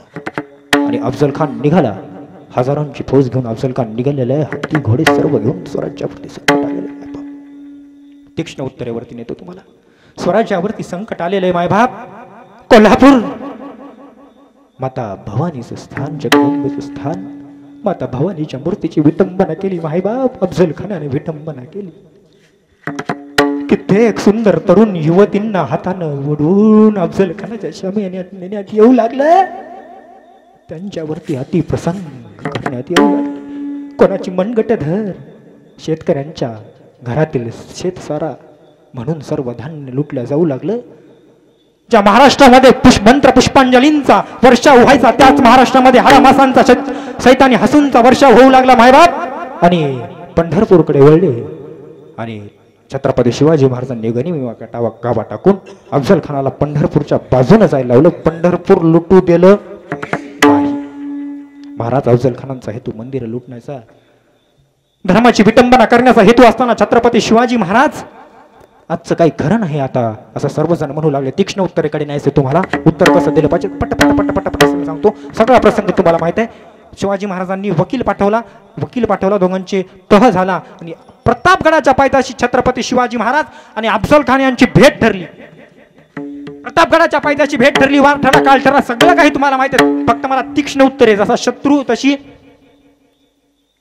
उत्तरे, जसा शत्रू तसे शस्त्र, जसा शत्रू तसे शास्त्र, हे तुम्हाला सांगायचंय. इथपर्यंत न्यायचंय. आणि अफजल खान मायबाप स्वराज्यावरती चालू आला. प्रतापगडाच्या पायथ्याशी भेटीचा वेळ ठरला. अफजल खानाच्या स्वागतासाठी छत्रपती शिवाजी महाराजांनी शानदार शामियाना उभारलेला होता. अफजल खान शामियानामध्ये आलेला आहे. शामियानामध्ये अफजल खान आलेला आहे. छत्रपती शिवाजी महाराज दुपारी 3च्या सुमारास गडावरून खाली आलेत. का आले, कशामुळे आले, जवळपास पोराने युट्यूबवर सगळं बघितलेलं. युट्यूबवर सगळं भांडवले सगळं. आणि मग पोराने सगळं बघितलेलं. तुकाराम छत्रपती शिवाजी महाराज दुपारच्या पहारात खाली आले आणि अफजल खानाच्या शामियाना समोर उभा राहिले. अफजल खान आणि छत्रपती शिवाजी महाराज असे समोरासमोर उभे आहेत. धिप्पाड छातीचा अफजल खान छत्रपती शिवाजी महाराजांकडे पाहून म्हणतो कसा,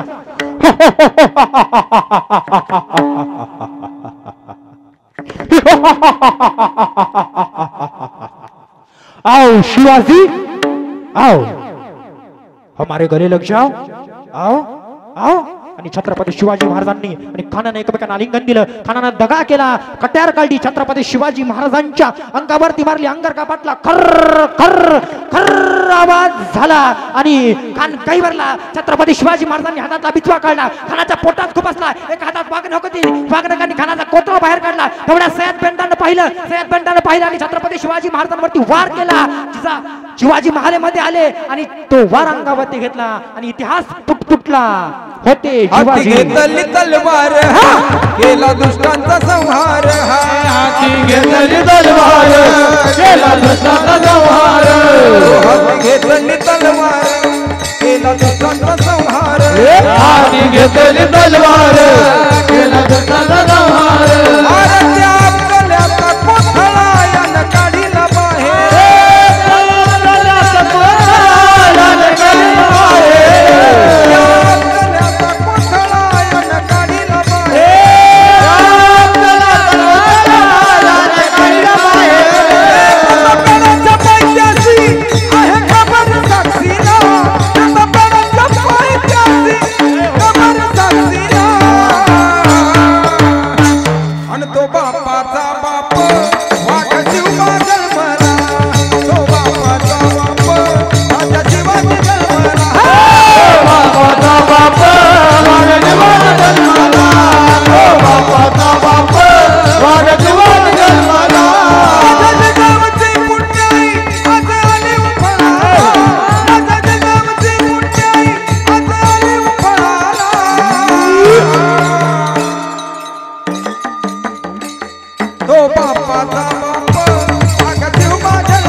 बापाचा बाप माझा जीवा जन्मला ओ बापाचा बाप माझा जीवा जन्मला तो बापाचा बाप माझा जीवा जन्मला ओ बापाचा बाप माझा जीवा जन्मला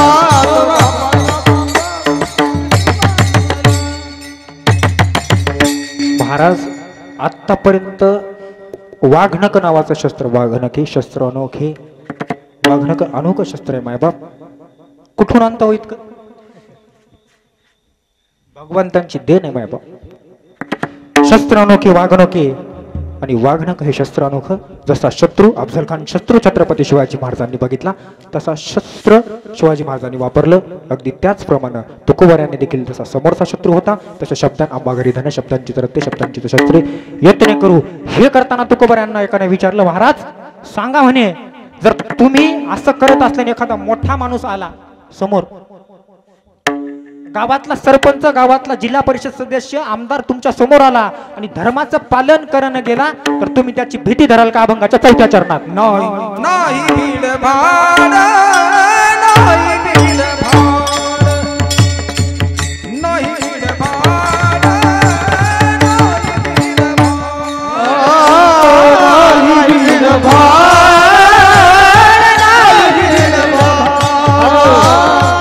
नाही भीड भाड नाही भीड भाड